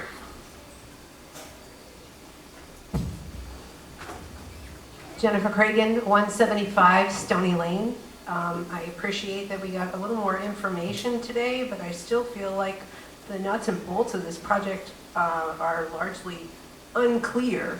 To my way of thinking, I don't know why solar in any form is required at the location.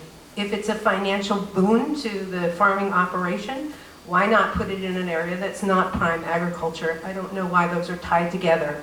I presume it's because of the high temperatures and required for tomatoes or potential substitute crops. We don't have any sense of what that is.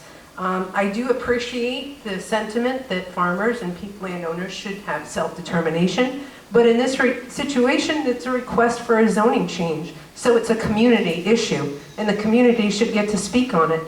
When it changes your property values, when it impacts your quality of life, when it goes against the town charter of peace and quiet, and these are things that are guaranteed in our town charter, you have a right to speak against it or speak for it. That is why we're here.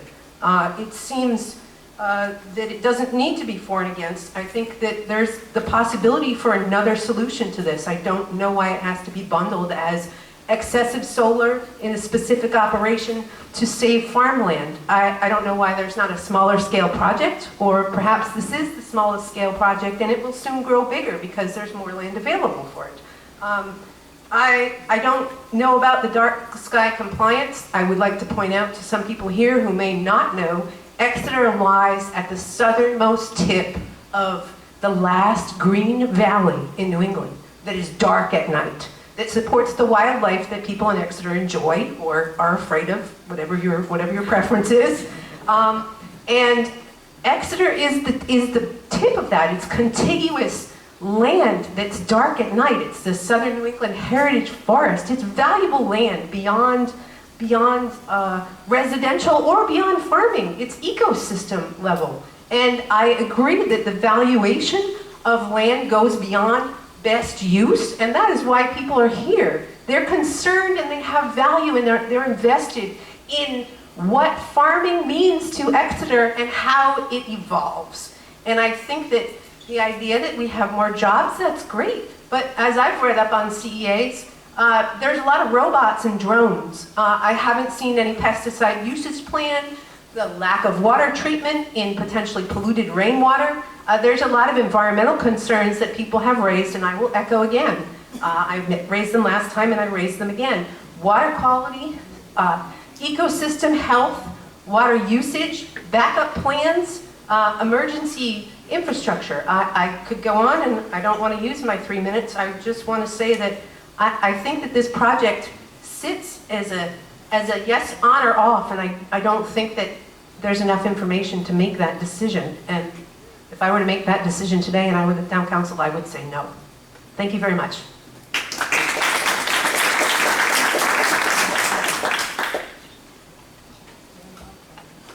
Next is Asa Davis.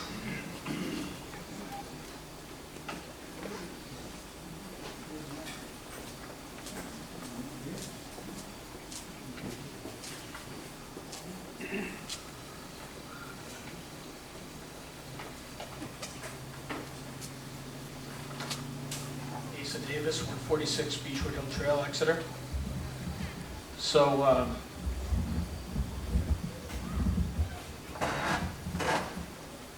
So this is actually the second time in 5 decades of living in Exeter that I actually agree with something Frank DiGregorio said. But unfortunately, it ends at the comment about the 3-minute limit on public comments. I'd first like to dispel a rumor. I don't have any financial interest, investment interest, or business ties to this Shartner project. My ties to the family date back decades. Without Seth's quick thinking at an accident in the early 80s, I probably wouldn't be here today. Council meetings would be 3 minutes shorter and a lot less entertaining, at least for me. We were friends before that. We've been steadfast friends since then, and that's what this is about for me. I do have a financial interest as a taxpayer in the town to head off the relentlessly increasing legal costs the town is incurring. Dan, Mike, and Frank, you campaigned on this and have made some progress clearing some small lawsuits off the table. But between referring the trailer park for legal action and lawyering up on the DEM violations at the town garage, this situation is getting much worse, likely in the hundreds of thousands range. We don't need to add a big legal fight over a greenhouse to the pile. If the town wants to mount a legal challenge, it could, but the timing couldn't be worse and the odds of winning aren't high. I took a look at the conditions for the $1.2 million COVID grant, and we can't use it for legal fees, so those still come out of taxpayer pockets. To frame tonight's meeting, a yes or a no vote on this doesn't authorize or stop the greenhouse. It looks like the Rhode Island Right to Farm Act allows them on farms. Local ordinances can't contradict state law, and yes, the thing's big, but it's still a greenhouse. A yes or a no vote doesn't authorize or prohibit CEA. CEA is a method of farming, it's not a use. CEA is already in use on multiple farms around the town, including the permitted marijuana grow facilities. A yes or a no vote doesn't allow or stop solar on this project. Per the current ordinance, the project is authorized to deploy up to 1 megawatt of solar. A yes or a no vote doesn't authorize or stop traditional engine generation. That's also already authorized for their own consumption by our current code. This project is going to need a lot more electricity than 1 megawatt. I don't know how much, but let's say the number is 5. Given solar's profile, the need for backup power, and the ability to use the byproduct heat, this project is going to wind up with both engine-driven and solar generation. To answer Peter Lockachur's question, all a yes or a no vote does on this ordinance is potentially change the mix and allow for a change from 1 megawatts of solar and maybe 4 megawatts engine-driven to 4 megawatts of solar and 1 megawatt engine, for example. I, for one, would much rather see the solar field larger if it makes the engine smaller. That means a smaller fuel tank, less fuel burn, less air pollution, less fuel stored on site, less groundwater contamination risk, etc. When the Wickford shipyard fire happened, the fuel tanks were a big concern. I expect Chief Cattell would have been a lot happier if those tanks were a lot smaller. I share the concern on the watershed. Like many other townspeople, that's my drinking water too. Solar panels don't contaminate dirt and groundwater like diesel and oil do. There's a saying that you hope for the best but plan for the worst. I share Chief Gavitt's concern about the size and potential inability to respond to a full structure fire and defer to his judgment on resources required, but sometimes the right answer is no. Just like the current wildfires in California, the Northwest, Greece, Turkey, Siberia, sometimes the right and only answer is to evacuate and let the fire run its course. Ladd School used to have its own fire station when it was operating, just like Quonset and Green Airport still have today. If town services can't handle it, maybe the site needs its own station. For emergency services, I do think there's an opportunity here, not a crisis. For what's being built, this is actually a pretty good location for it. According to the state GIS system, there are 24 fire hydrants located within a quarter mile or so of the site. 6 of them are along Route 2 between Route 102 and the natural gas plant, a few along Shartner frontage, and one is right at the Route 2 Arnold Road intersection. These are all in North Kingstown, but since we played nice and didn't sue them over the Oatleys project like Frank DeGregorio wanted, they should be gracious enough to let us tap the hydrants if they need to. They'd probably be on the scene anyway, since a good chunk of this Shartner property, including the Route 2 frontage, is in North Kingstown. This is a chance to do an actual buildings and content inventory per NFPA 557 and model what potential fire origins and path would look like and figure out what the response should be. Here's an ideal site to do some cross-town collaboration and training in a location open enough to permit on-site training. Here's a chance to map out a flammable contents monitoring program, a large structure evacuation program, and a cross-town response program. The Shartners are a civic-minded family. I don't remember how many years they hosted the National Guard League Fest, back when we were young and dumb and still jumping out of planes and helicopters. I saw this project involves an educational program at the URI Ag School. I expect they'd be open to using their site as a case study for large greenhouse emergency response. Between Chiefs Gavitt, Cattell, Barone, Marshall Hawksley, and Stefan, we've got some bright and capable people who could create a model useful to a lot of other places outside our tiny town and state, maybe even published with the NFPA or in fire engineering. Thanks to relatively cheap capital and the brutal economics of farming, scale matters. There are going to be more of these projects in our town, state, and country. We have a chance to get ahead of this trend with this project. This overlay shouldn't be necessary. The right thing to do would be to fix the solar ordinance, but after the last couple of years here, I don't expect anyone to have the stomach to try that. If this is the best we can get, I encourage you to pass this ordinance. I do have a copy of the National Greenhouse Manufacturers Association guidelines on minimizing fire risks and losses in greenhouse operations. Good common sense in case anyone hasn't seen it. I will give you that to make that part of the record. Thank you.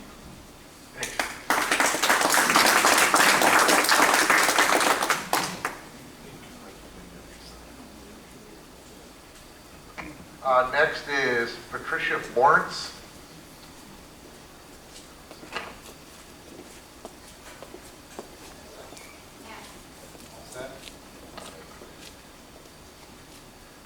Vernon Lawrence. I pass. And last, Janet Cragen.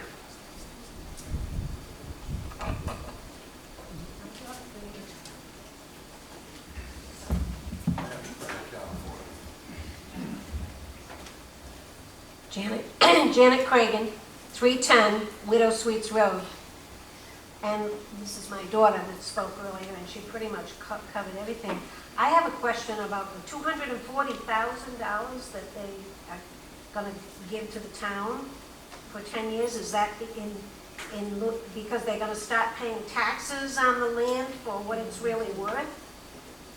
I mean, I assume now as a farm that they get some sort of discount to keep it a farm. Under the right, what is it, Farm Forest Open Space Act.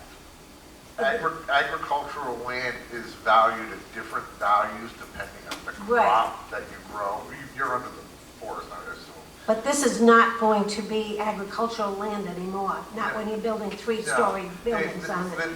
This offer with the pilot money was just given to the council, I believe it was last week was when we got it in our packets. Last Monday night, was it last week? Yeah. It's not that much anyway, but to give up, It's more than they're legally obligated to give us a lot. it's like a dangling of September 20th, they gave it to us. I believe I saw it mentioned last week's packet, we got it. Well, it's dated September 20th. They're going to provide a lot of jobs to farm workers. These are living wage jobs, because I always see that farm workers don't get paid very well. And I know that when my kid worked on a farm, they didn't get paid very well. So where is this living wage come in, and how much do you think they'll be paying their workers? That we don't know. Don't disrespect Jan. That's something to do, if this were to pass and they go through That's important to decide whether it's going to pass, Dan. Yeah, if it's to pass. So, we're far from done here. Okay. All right. I just think that this is, I've only lived here 51 years. I'm not a real native, but I like the way it is. I liked it better even before, but you make this change, you better think long and hard about it. Because you can't change it afterwards. You make the decision, you're done. You're stuck with it.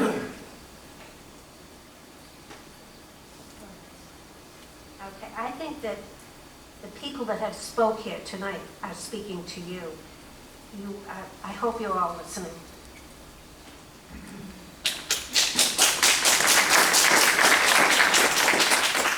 That was, Janet was the last one for public comment. I do know, hang on just a minute, sir. I've got the fire chief and the fire marshal here that want to make some comments on this.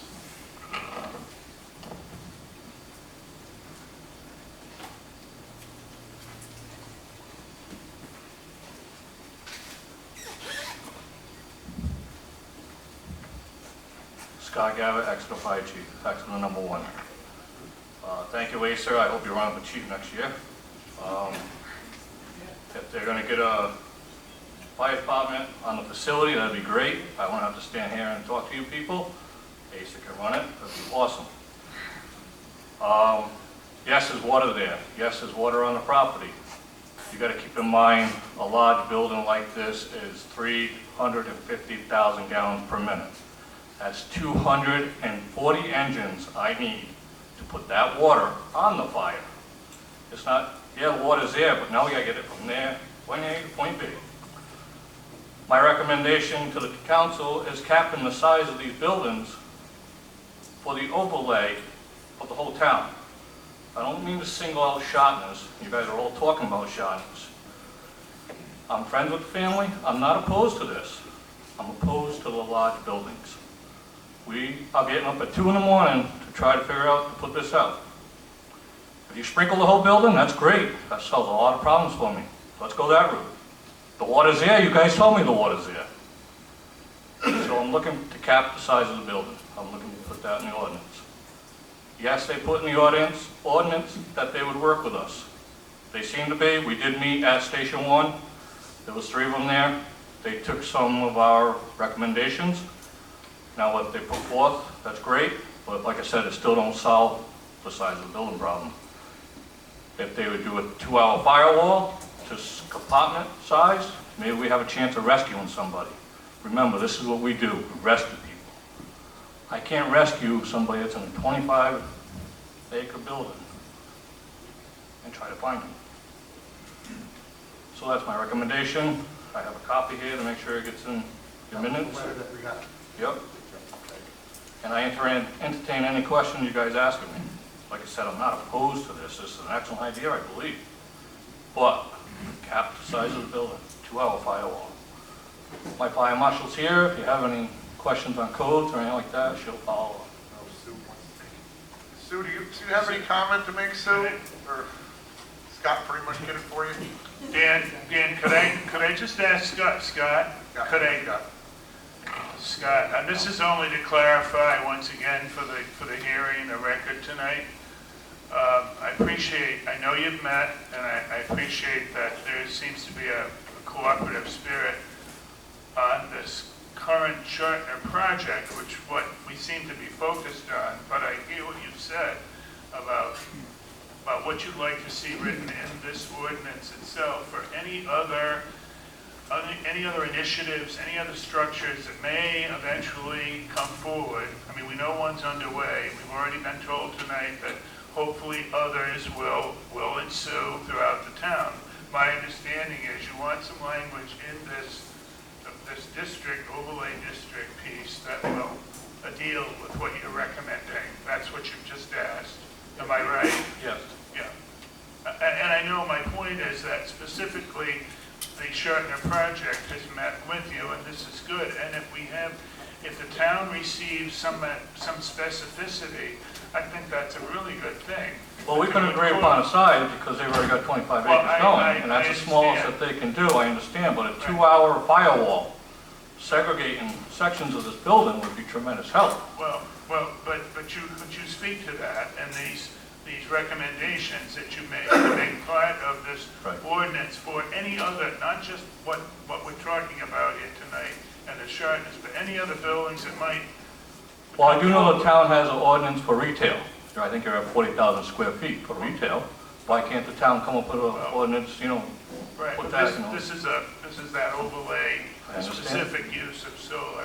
I just want to. Solar, I have no problem with solar. We got nothing to do with solar. No. All the training we've done with solar is stay outside, wait till the fire gets to you, and put it out, because we can't do anything with solar.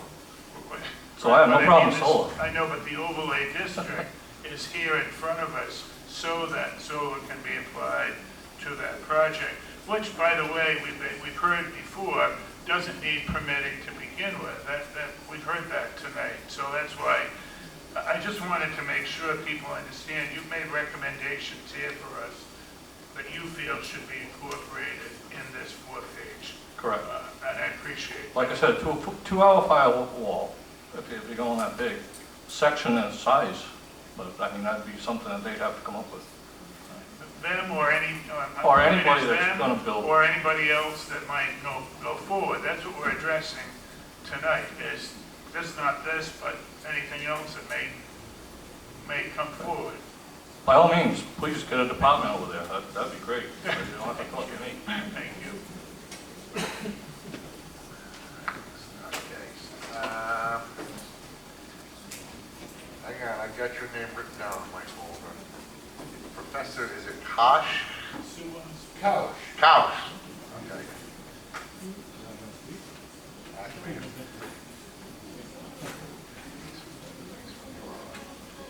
Thank you.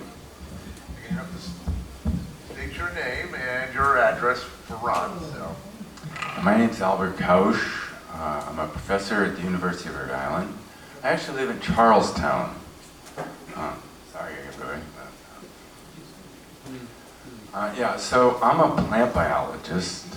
I've been in agriculture my entire career, which is actually longer than it looks. But I have been in all sectors of agriculture: industry, government, academics, and investment. And I've seen the many facets of agriculture. And, I really appreciate all of your questions and your concerns. I think this is really tremendous. One thing that my experience has shown me is that agriculture is not simple. It's multifaceted, and it's very complicated. We all think it's very simple. I ask students sometimes, do you know where your food comes from?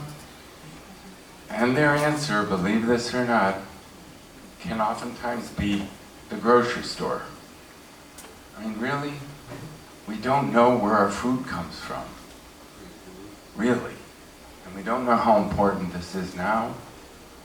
You know, given all of these concerns for the benefits and the downsides, I appreciate all of this. And so I really think what we could all benefit from would be an examination of the information itself and its complications. So I propose that I would give 2 lectures, back to back. I'll do this on October 2nd at the university, free of charge, and I'll provide lunch. 2 back-to-back lectures. I'll start at 10. I'll cover the history. I'll give you an introduction in history to CEA. And then the innovations and developments that have occurred recently that have really come about to make this possible. It's been fantastic.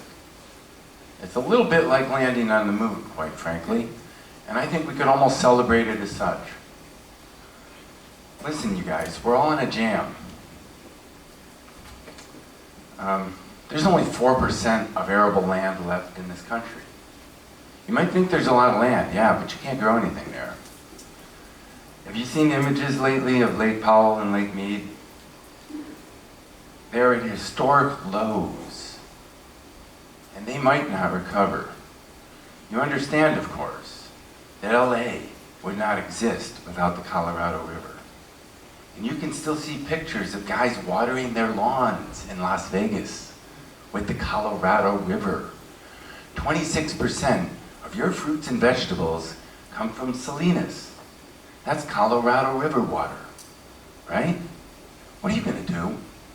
The earth is burning. What are you going to do? We're running out of land.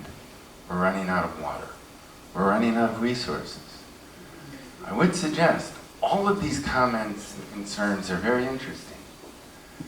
You are not the first to encounter CEA. You are not going to be the last, but you are pioneers. I would like to all get together and discuss this, because I think our discussion will be eminently really valuable to other people. I'm sure of this. Come on, be brave. Let's at least consider what this is and what it means. I appreciate all your concerns. And, you know, I think we ought to take these into consideration and see what we can all do to be... Somebody said, make this something we can be proud of. Yeah, why not? Why not? You got a shot at this. You know, you can put this place on the map for this. Do you know what the biosphere was?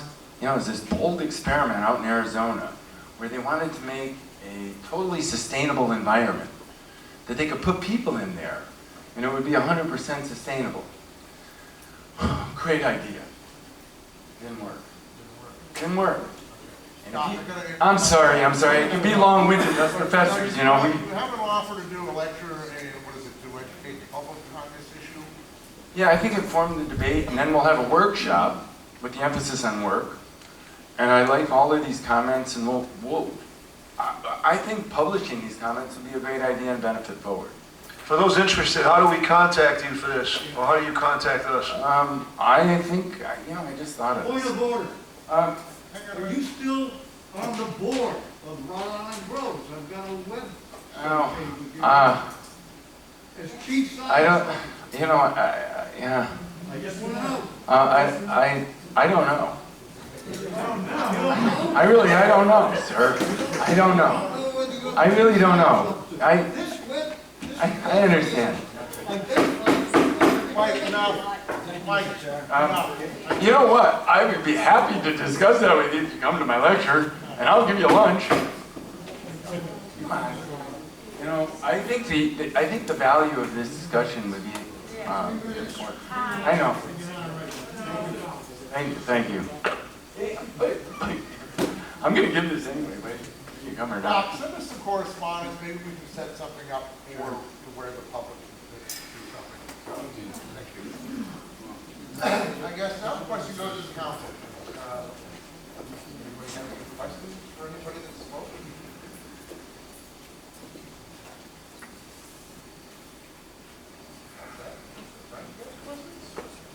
I have comments. Okay, comments, questions? Is that how you want to follow the agenda? I didn't know whether or not you were going to, it was discussed earlier that we were gonna, the applicant was going to discuss legalese, so you're running the meeting, so. Well, I had a lot of comments. And the way, the way this ordinance is presented to us right now, it's too vague. It needs a lot of work. And like some of the things I've looked at, some of the phone calls I get, some of the emails is, they're gonna build them everywhere in town. Basically, this thing needs rewritten. Like one idea I had, for a CEA to work, it has to be on properties that are actively being used for agriculture. They do have one stipulation in there that you're gonna have 3 years of Schedule F. If anybody doesn't know what a Schedule F is, if you're a farm, that is the page you fill out for your tax return. So, because I know there were some people called me up as concerned, someone will buy 100 acres of forest, cut all the trees down, and build one of these. They've got that Schedule F in there. But by like adding another layer like that these would only be allowed on areas that are actively being used for agriculture. The very first time I read this ordinance a couple months ago, the one thing that struck me, and there are a couple small greenhouse operations over in North Kingston, they did this 10 years ago with allowing the solar as an accessory use, is break this CEA overlay district down. Because when I first read it, one thing that comes to my mind is this would be a way to help smaller farmers, and there's not very many farmers left in southern Rhode Island, believe me. And I was these are just examples. Like a small operation, less than 200,000 square feet. A medium, 200 to 400,000 square feet. You get larger than that, and even when you get above 200,000 square feet, I know it's the Right to Farm Act. I know you don't need a building permit for a greenhouse. It does need a little bit of overview from a planning board and the zoning board, you know. And that was another thing. The big thing from the get-go is fire safety. And at the beginning of the public hearing, I brought that up with Steve Surdette, and when we got the amended version, there's nothing in there. Yes, you met with the fire department, but this seems to be one of the major concerns is the fire safety.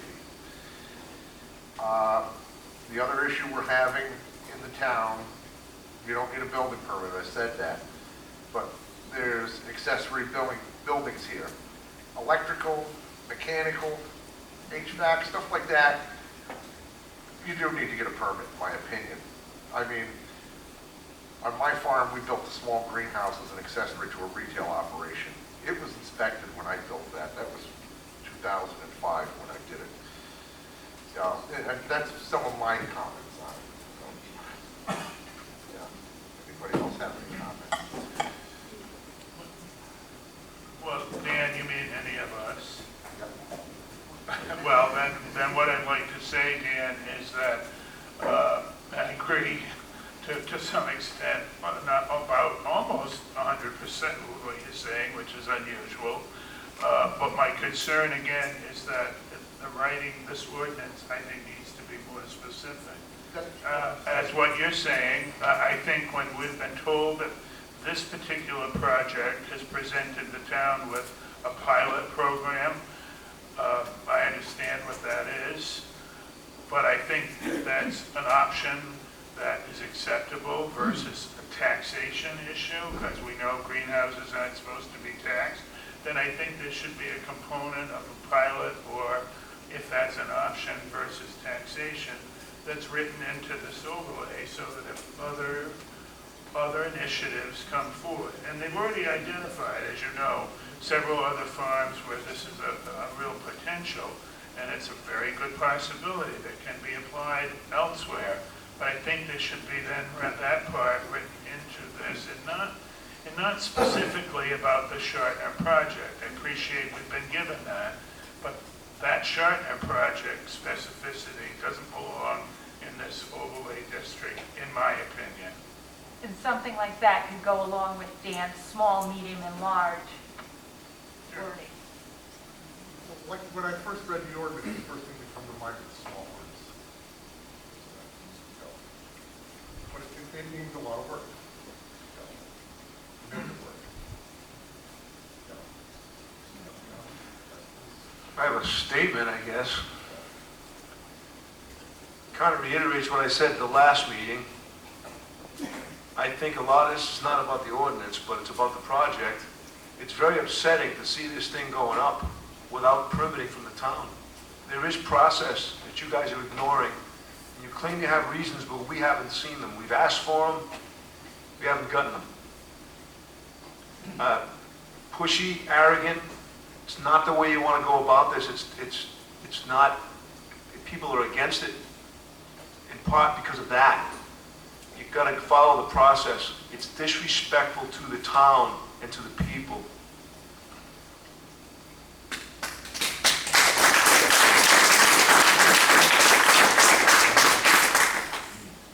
Dan, I'll give you my 2 cents worth. Okay, go right ahead, Frank.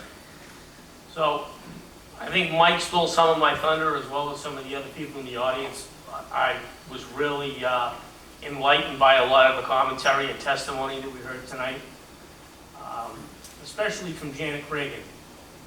Maybe she's only lived in town for 51 years, but she has far more institutional knowledge than what she's willing to admit. And her comment about once you make a change, you can't change it back is very accurate. And I think we are right now in a position where we cannot put the genie back inside the bottle. Okay? Or the horse back in the barn. Or the horse back in the barn, whatever analogy you like to use, Cal. I mean, that's probably more appropriate. From country. Right, exactly. We don't got genies. So, We got barns. so here we are on September 22nd. Back in August 8th, when we had the first public hearing, there really wasn't much going on. There was corn that was up. It was pretty much acting as a barrier to what it is that was going on down farther back in the property. You saw soil being moved around, we saw some heavy equipment being moved around, but there wasn't anything to get really anybody upset over other than the fact of what was being done by the applicant or the developers on that property. Then all of a sudden there were footings put in place. Now, within the past week, we have a rather large, and I don't know how anywhere I have to put it because I used to play with them as a kid, but now we got an erector set there. Okay? So now we've gotten to a point where we have still more questions than we have answers. We don't have transparency. We don't have accountability. We had a meeting on September 8th with the zoning inspector, the applicant, the attorney, the town planner, one of the council members. There were pledges made that all the information that the town had to have that showed why they were exempt from certain things were going to be given to us. And were going to be given to us in a fair amount of time that we could review them prior to tonight. I'm still waiting. I still haven't seen those. Now, there tends to be some type of confusion as to whether or not, oh, well, this really wasn't about the Shartner project. This was about the zoning overlay. Okay, well, you want to compare the two as far as being different projects. One cannot exist without the other. Okay? So meanwhile, we're no farther ahead now than we were in August. But they are. But they are. So we have more questions than we have answers.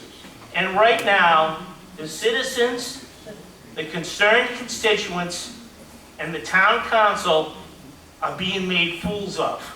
And I don't appreciate being made a fool of. When a constituent calls me, emails me, texts me, reaches out to me in some kind of communication, whether it be a letter, and says, what can you tell me? What do you know? What can you enlighten me on? Where are we? How far is it going along? And add all these other questions that would have been added tonight rhetorically by everybody else that's here. And I gotta look at them like a freaking idiot, excuse my language, and say, well, gee, I don't know. We're gonna find out on the 22nd. And here we are on the 22nd, with supposedly all these experts that were gonna show up. And the only experts that show up are the people from Rhode Island Groves, who are advocates and part of the application process. So I don't feel any more comforted or any more encouraged by tonight's meeting. If anyway, I'm more upset than I was before. In August, it's September, or now going into the fall. So I asked this council, where are we? Do we tell the building inspector and the zoning inspector, well, you know what? We gave them 1, 2, 3 opportunities to do something, and they don't want to produce what it is that they said they're going to produce, or what we've asked them to produce. So we're going to say, okay, well, it's already been told to the applicant, well, why don't we give you a zoning certificate? And then we can take it up in court. Oh, no, we don't want to do that. Well, why don't you want to do that? Why do we want to put it in the hands of the judiciary and have the judiciary decide, right? Are you the applicant correct? Is the town correct? Who's right, who's wrong, who needs to give more information? I think personally that's the way to go. But it's certainly up to the purview of this council to decide how we're going to move forward. But I'm certainly not happy where we are tonight. And anybody else that showed up here tonight that's happy, I don't think they are either.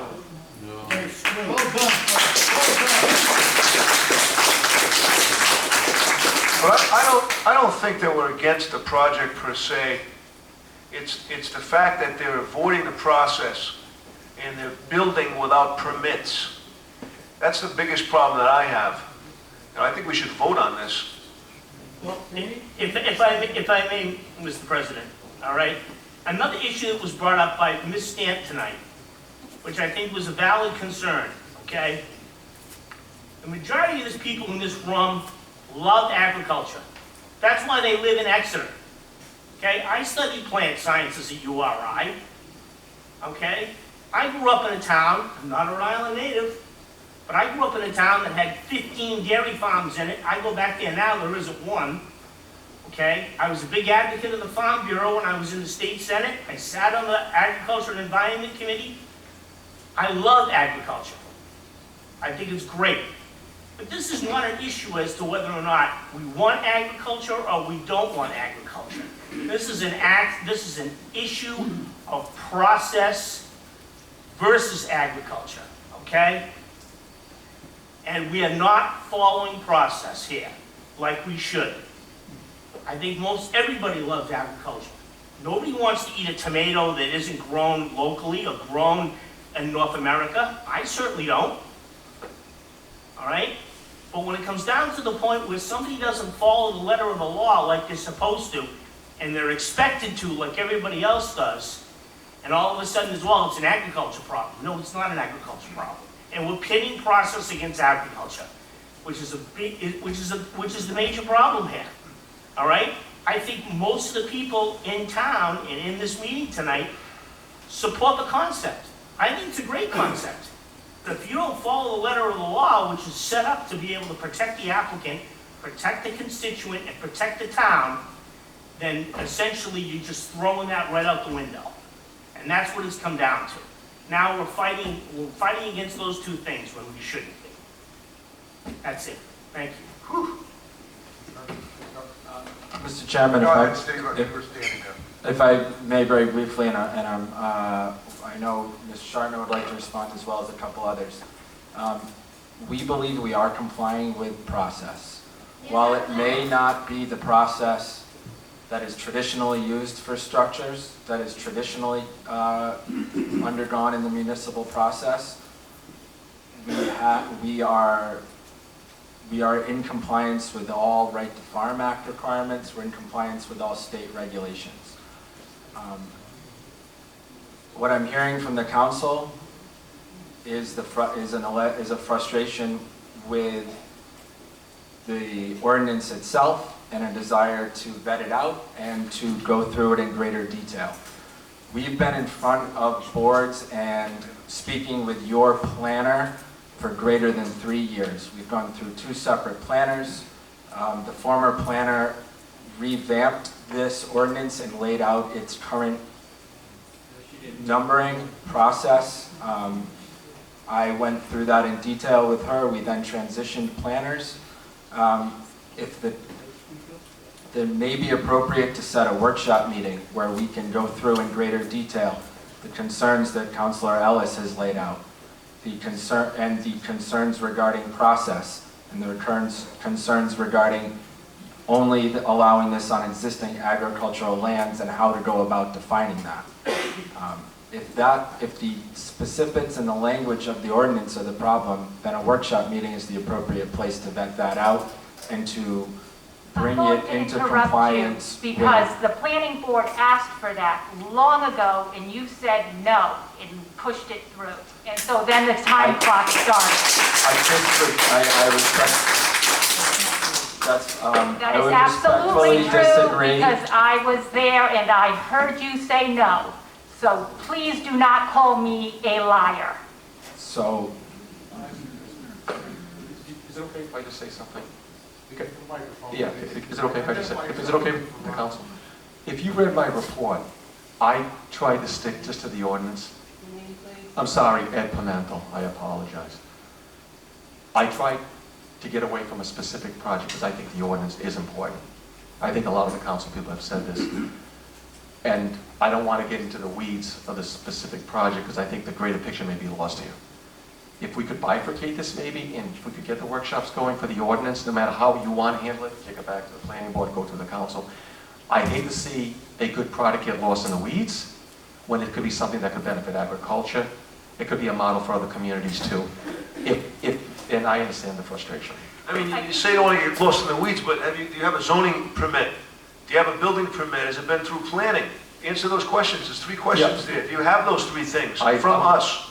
Well, if I can just finish. We know the answer. No, It's but I was asked to get involved to specifically address the ordinance, how it could help CEAs, the solar component to it, and then how it could be applied equitably across the community. Solar in itself has a taboo throughout the state of Rhode Island. I know I've done several solar projects. But in that regard, how they handle solar is, as the councilman stated, it's by the different scales and size. In this case, it would be accessory to a long-standing agricultural operation. We can get into the weeds of that through the ordinance. How long has the agricultural operation been there? What would be an appropriate scale and size? I'm just hoping we don't lose sight of that in the ordinance, that's all. I believe the planning board would be very happy to workshop and go through and help you through this process. But the attorney chose not to do that. And so if we kick this back to them, if we close this out, reject it, tell them to come back with a new one, and start back with the planning board, let them start with the workshops.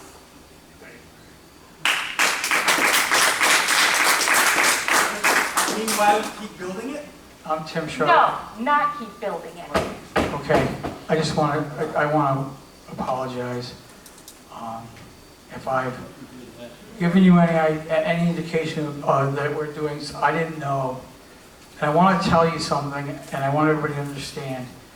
All right, I'm trying to save my farm. I'm trying to save it, and this is a Hail Mary, okay? The encroaching development values here, the agricultural value here, and CEA, and this opportunity, and this contract to grow tomatoes, okay, is it's essential. I came to the town 3 years ago with a plan. I went through the whole thing, and then the town, the planning said, well, you know, you got the greenhouses are right. They said that, they told us that, but you don't have the solar. Why don't you put the 2 things together into one overlay? I said, okay. So Ashley helped us write it, and then we went to the planning finally went to the planning meeting, took forever. And I'm paying absorption on this farm to keep it going so it has this opportunity. And then when we finally got to the meeting, they said, well, this shouldn't be specific to you. This should be the town's overlay.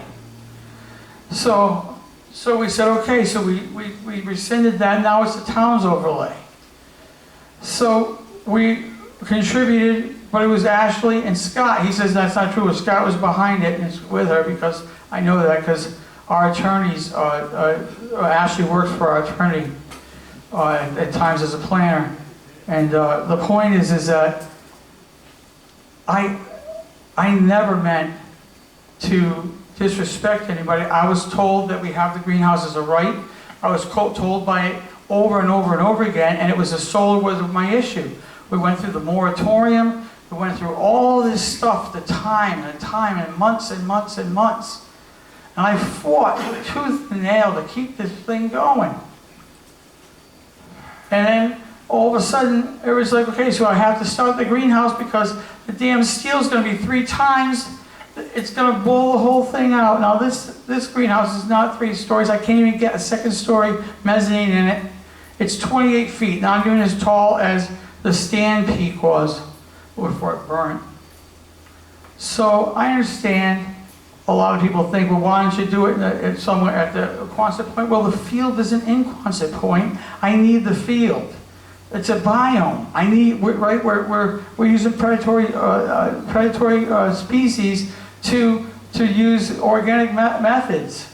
I need that soil. All the field's going back in there. It's just flat. If you take the greenhouse down, you got a field. And CEA is just a practice of what you do in it. It's a greenhouse and we're using CEA practices. Now on the 5 acres of greenhouse we did a hydroponics, we did a whole bunch of things. We didn't have all the lights and bells and whistles, all right? We weren't emulating July 27th every day, and we weren't able to produce what we can produce in this. But 25 acres on that farm, and I'm saving 256 acres, just because I captured the summer on a glass greenhouse. There's no plastic. I don't know where that came from. It's not flammable. And we're going to use the best methods. We have Gordon, we got a consultant that's working with the fire department. All right, the state gave us, okay, a design build. That means we get the design build. It's the second one ever in the state. So that means, and I invited the town to be a part of it. I told Scott, sink your teeth into this. That was what, 2.5 years ago. And they all act like they've never seen it. All right, they know, and all the pieces and components of this they've had. That pilot, that pilot was written, what, 1.5 years ago. All right, so I feel like I'm in a rope-a-dope situation where it's not you're going to overlay, it's not going to be your overlay anymore, it's going to be the general overlay, the town's overlay. And then today they said, well, you got to pay for the advertising. I'm like, well, this is the town's overlay. So I'm confused, right? And so I want to work with the town. This is my town. I love my town. And I love my vistas. I have a plan to secure the corner, right? And to basically sell my development rights and talk Mark Hawkins into taking and paying him for his value so we keep the corner and the gateway to the community as agriculture. But I can't do all these things without an engine. Can you please get your permits and respect the town? I will follow the town and work with the town and to get this done. I don't want, these things I think should be placed in the right place. And they can save a lot of vistas and they can save a lot of land. And I approached people on this board many times, some of them over 40 times. And for me to be called, I'm not going to name that person, but for me to be called arrogant when I have done nothing but ask and ask and ask, I'm so befuddled by that. I'm befuddled by it. And the law says I have it as a right to the metes and bounds. It says I can do what I want.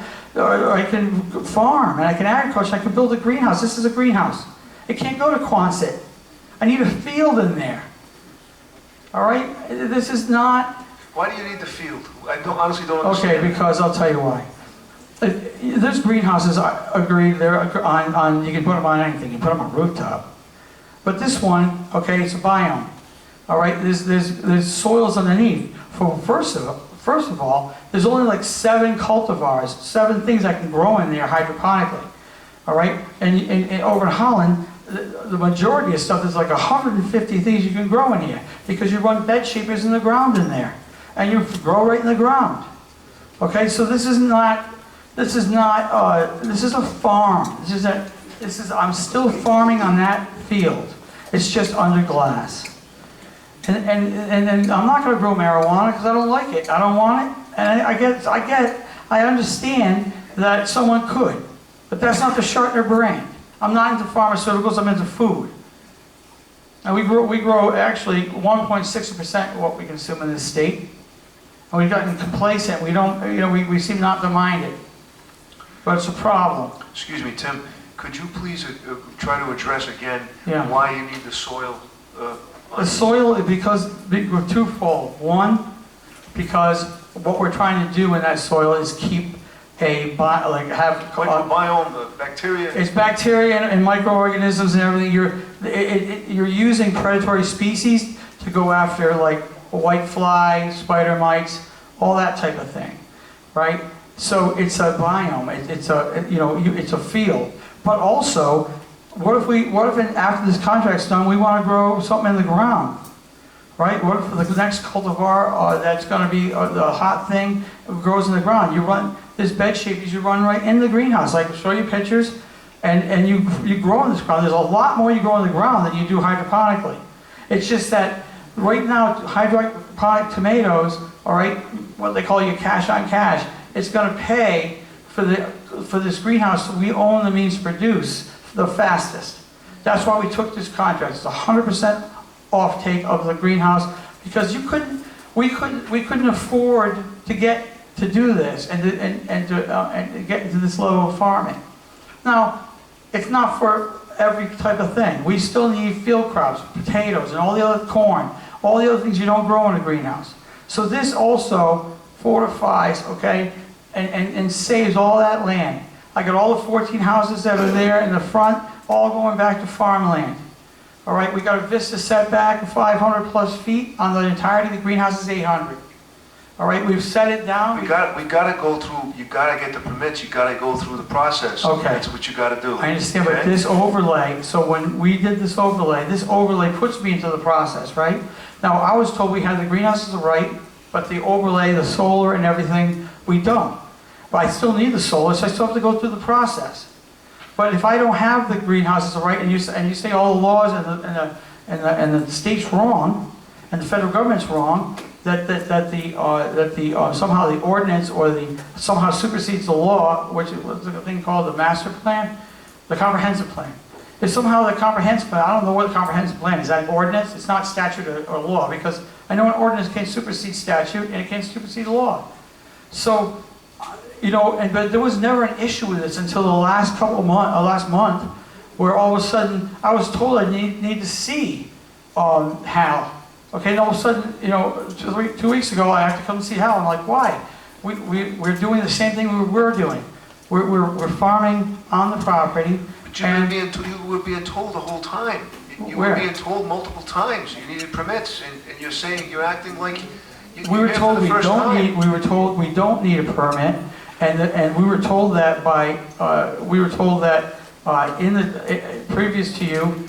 Okay, we were told that we had this as a right. We didn't need permits for the greenhouse.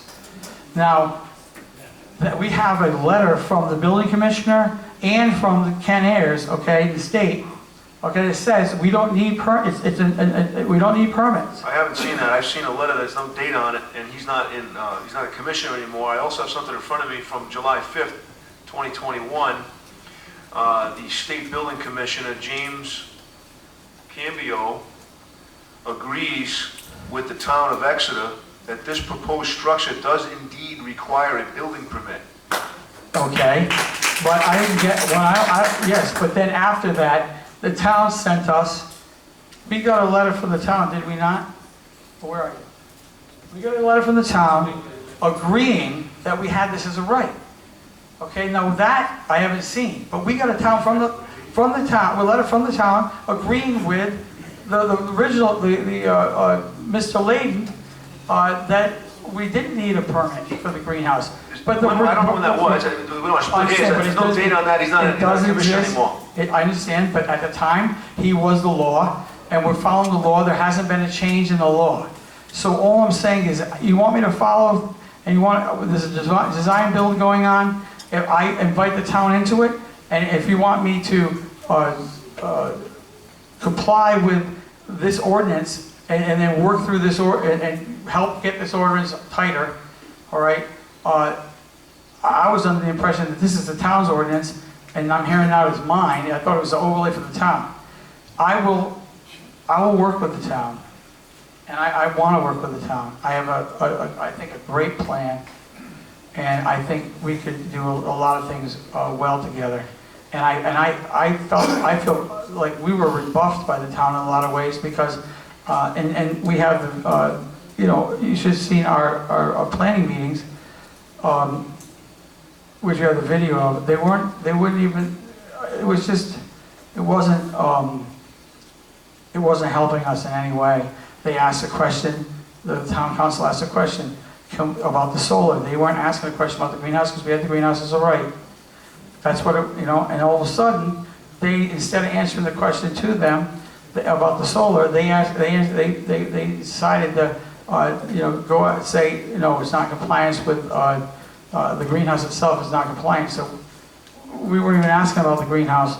We were, you know, the town's one that asked us to put the greenhouse and the solar together.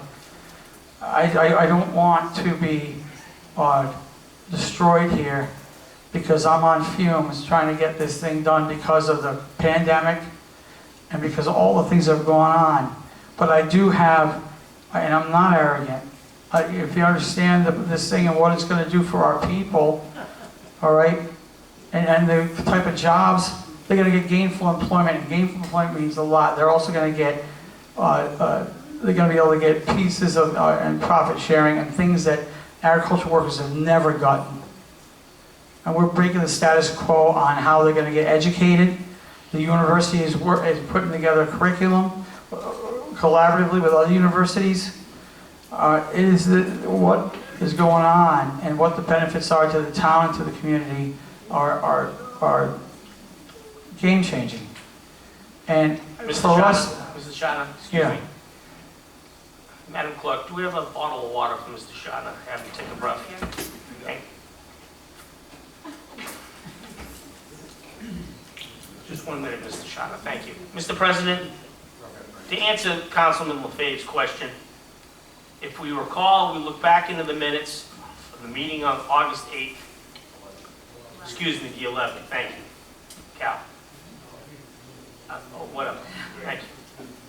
I brought this issue up in the last couple of minutes of the meeting with regards to the contradictory statements that we had received a letter from State Building Code Commissioner Mr. Layden saying that there did not have to be permits. And then I asked for clarification, which we then got from Mr. DeFrancisco, our building inspector, that clarified that the current commissioner, Mr. Cambio, said that permits did have to be pulled. So that's in the minutes. That was spoken about on the 11th. There should have been no confusion with regards to that, okay? Now, if anybody doesn't recollect what letter they were referring to, this council discussed that in the closing minutes of that meeting. So there shouldn't be any question as to whether or not permits needed to be pulled or not needed to be pulled, because we got clarification on that issue. I want that to be in the record and straight. Okay? Thank you. Okay, I want to quickly say that would have gone through us like a lightning bolt, and if we had any understanding of that, what he just said. And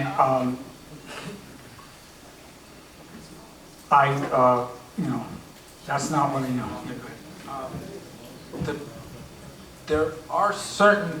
There is no general building permit. That it's my understanding, and from the correspondence we've received from both the municipal building official and from the state building commissioner's office.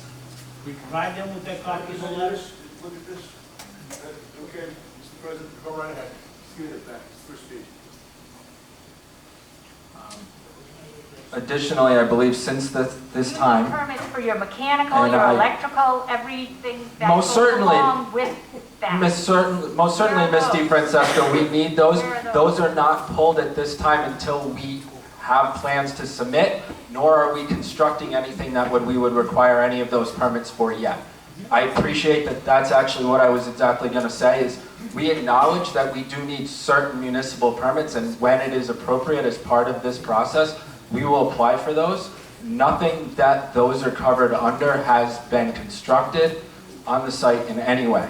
So that may be the subtlety here. We've reached out to the building official's office in town, just as we did with the zoning official's office. We've asked him to come to the It's not the site. zoning, there's setbacks, there's a lot of issues with zoning that you need a zoning permit is step one, from my understanding, with everybody that I've asked, and you guys haven't done that. We do not, under the, We are here to hear, Microphone. we are here for a public hearing to hear a proposed ordinance. We're getting away from the subject. Yeah, it's on, but if I turn it up, you get feedback, so we're getting away, this is for another issue for another time right now, the building permit issue. We're here over a proposed ordinance for an overlay district. We're getting way off track. I can understand your frustration. So let's get back to this.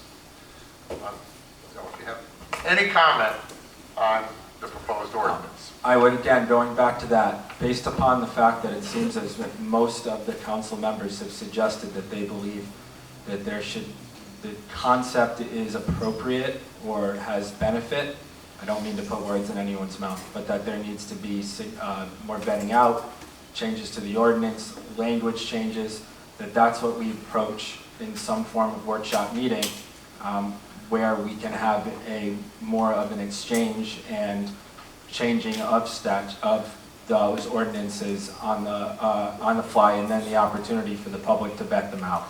Okay. Does anybody else have a comment before we vote to close the public hearing? Right in.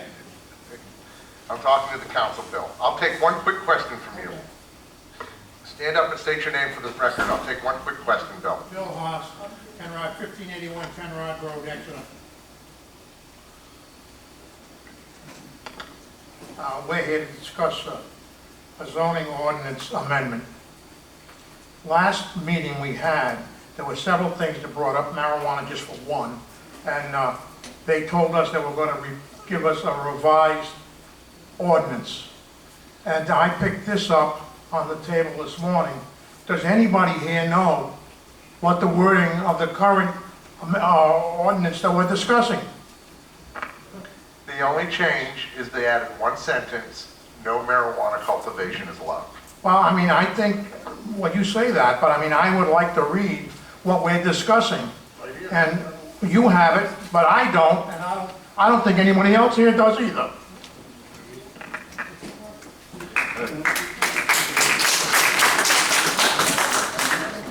I can read it, it's added number 11 at the end of the ordinance is cannabis and/or marijuana cultivation shall be prohibited in a CEA facility. Thank you. You're welcome.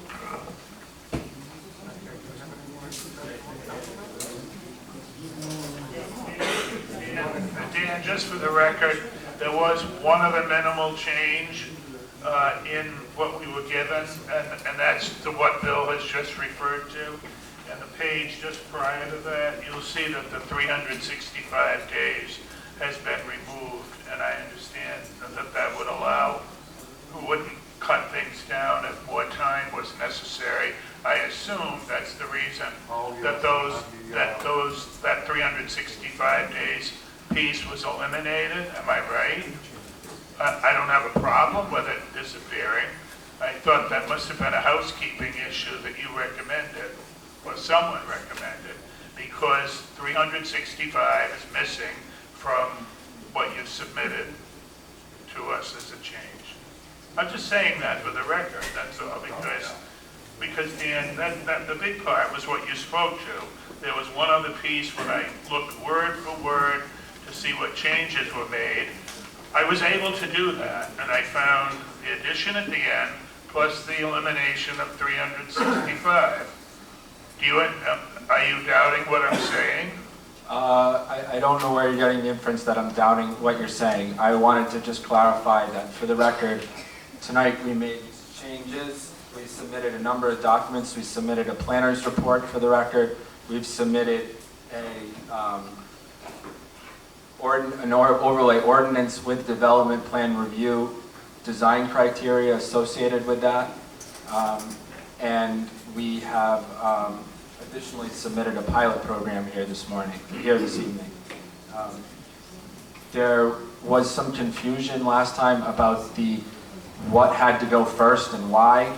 We wanted to make it abundantly clear that the primary use here of an agricultural facility had to be in effect and up and running prior to the solar being put online and constructed. So that's why there was an elimination of any day count, and to make it clear that the solar had to come as an accessory use secondary to the primary use. But that's not what this said. That's backwards. This language is exactly opposite. It says, applicant Hang on a minute. Well, read it, Dan. Read it. I'm going to have the town clerk explain to you what happened. It was advertised. Tonight's meeting was advertised with the ordinance I had in hand 3 weeks ago, 4 weeks ago, when this needed to be advertised in the paper. It had to be advertised 3 weeks before today. So the reason you only have what was on the table was because that's what was advertised. What we got from Attorney Serdot on Friday was given to the council for them to address, but it is not part of the notice for tonight. But as I read this We paragraph... can't hear you. You're gonna come on. I'm sorry. Yeah, please. One question, Peter. Were you here on August 11th at that public hearing? I was. Okay. We were not required to advertise the meeting again. No, I know but that. the applicant agreed to do it. Yeah, I know that. So they just ran the old ad, Right. which was because it was a continuation of the original. Yeah, I'm just questioning the statement their council just made, which is they've got to have the primary use in operation, the primary use being the greenhouse. The greenhouse before the solar is completed and put online. This says applicant shall commence construction and obtain all permits for primary use no more than 365 days from the commissioning of secondary. That is the original one.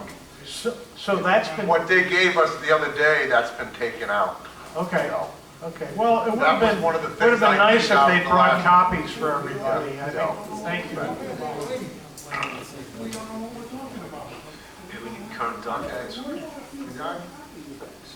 I make a motion to close the public hearing. Second.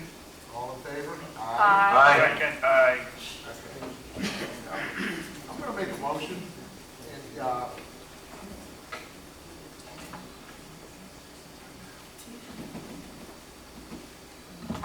I'm going to make a motion to deny the proposed ordinance, the proposed amendment to the Exeter Code of Ordinances zoning Appendix A, controlled environment agricultural overlay district. The reason I'm making this motion, if someone will want a second, I'll discuss it, Second. is some of the items that I brought up. Like I said, this ordinance needs a lot of work, as I said, and one of the items was, like I said, we're getting a lot of feedback. People are concerned. Someone's going to cut 100 acres of forest down, put a greenhouse up. That was one of them. The design standards, break it down into different sizes. Fire safety is like the most important thing that I'm hearing about. Permitting, electrical, mechanical, HVAC. I'm in the construction trade. I do know, once I go over a 200,000 BTU furnace, I'm getting the state involved. So there's got to be some kind of regulations. What was the word that you call these things? They're not furnaces. What do you call them? You basically have a building containing a giant furnace, correct? Yes. These all have to be permitted. I'm sorry? these giant furnaces. They're gonna be permitted. The combined heat and power units are permitted by DEM. Yeah, that's what I mean. A lot of this stuff is missing, and your pilot program that you just proposed was last week. Something like that needs in there. But like I said, when I first read this ordinance, what came to my mind was smaller farmers, 4 or 5 acre facilities. That's gonna need some work because, you know, they're not gonna be sitting here with building a $16 million greenhouse. Follow the process, and it needs a lot of work. You've heard a lot of the comments. You can contact Lynn, we can get a transcript. I know you won't have it ready for a couple of days, will you? I love you too. No. So that's some of my reasoning behind making this motion. You've heard everybody tonight, and I mean, get together. Let's get this right. Let's do it right.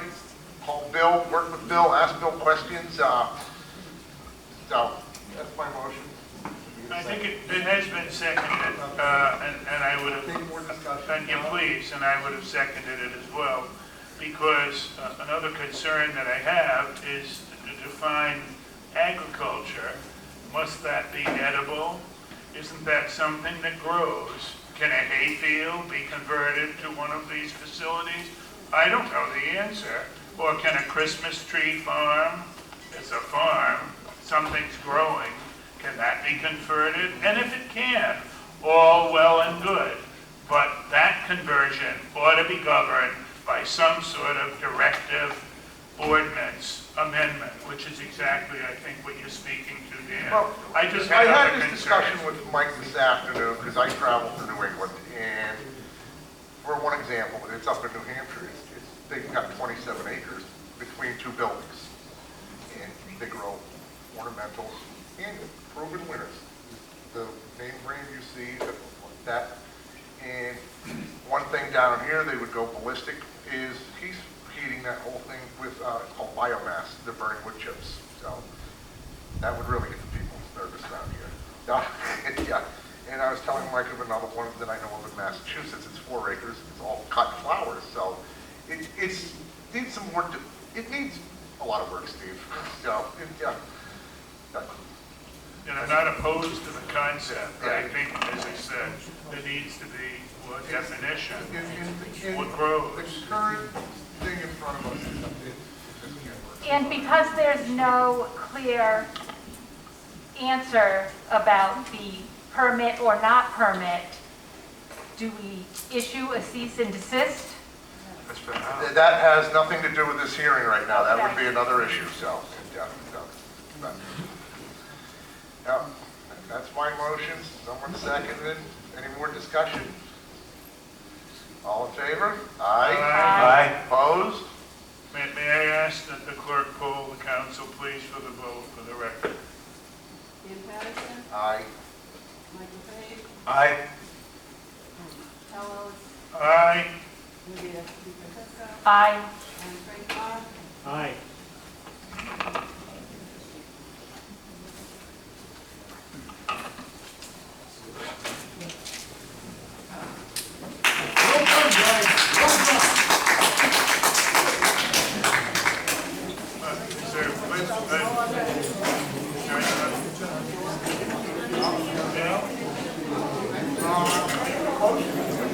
I move that we adjourn this public hearing. Second. Aye.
I'm not sure. Yeah, I'm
got one of my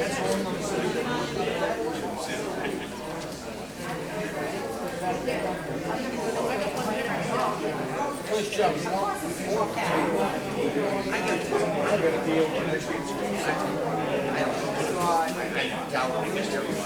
And I couldn't get anything. What's no form? I couldn't get anything. We have this thing. Well, hopefully.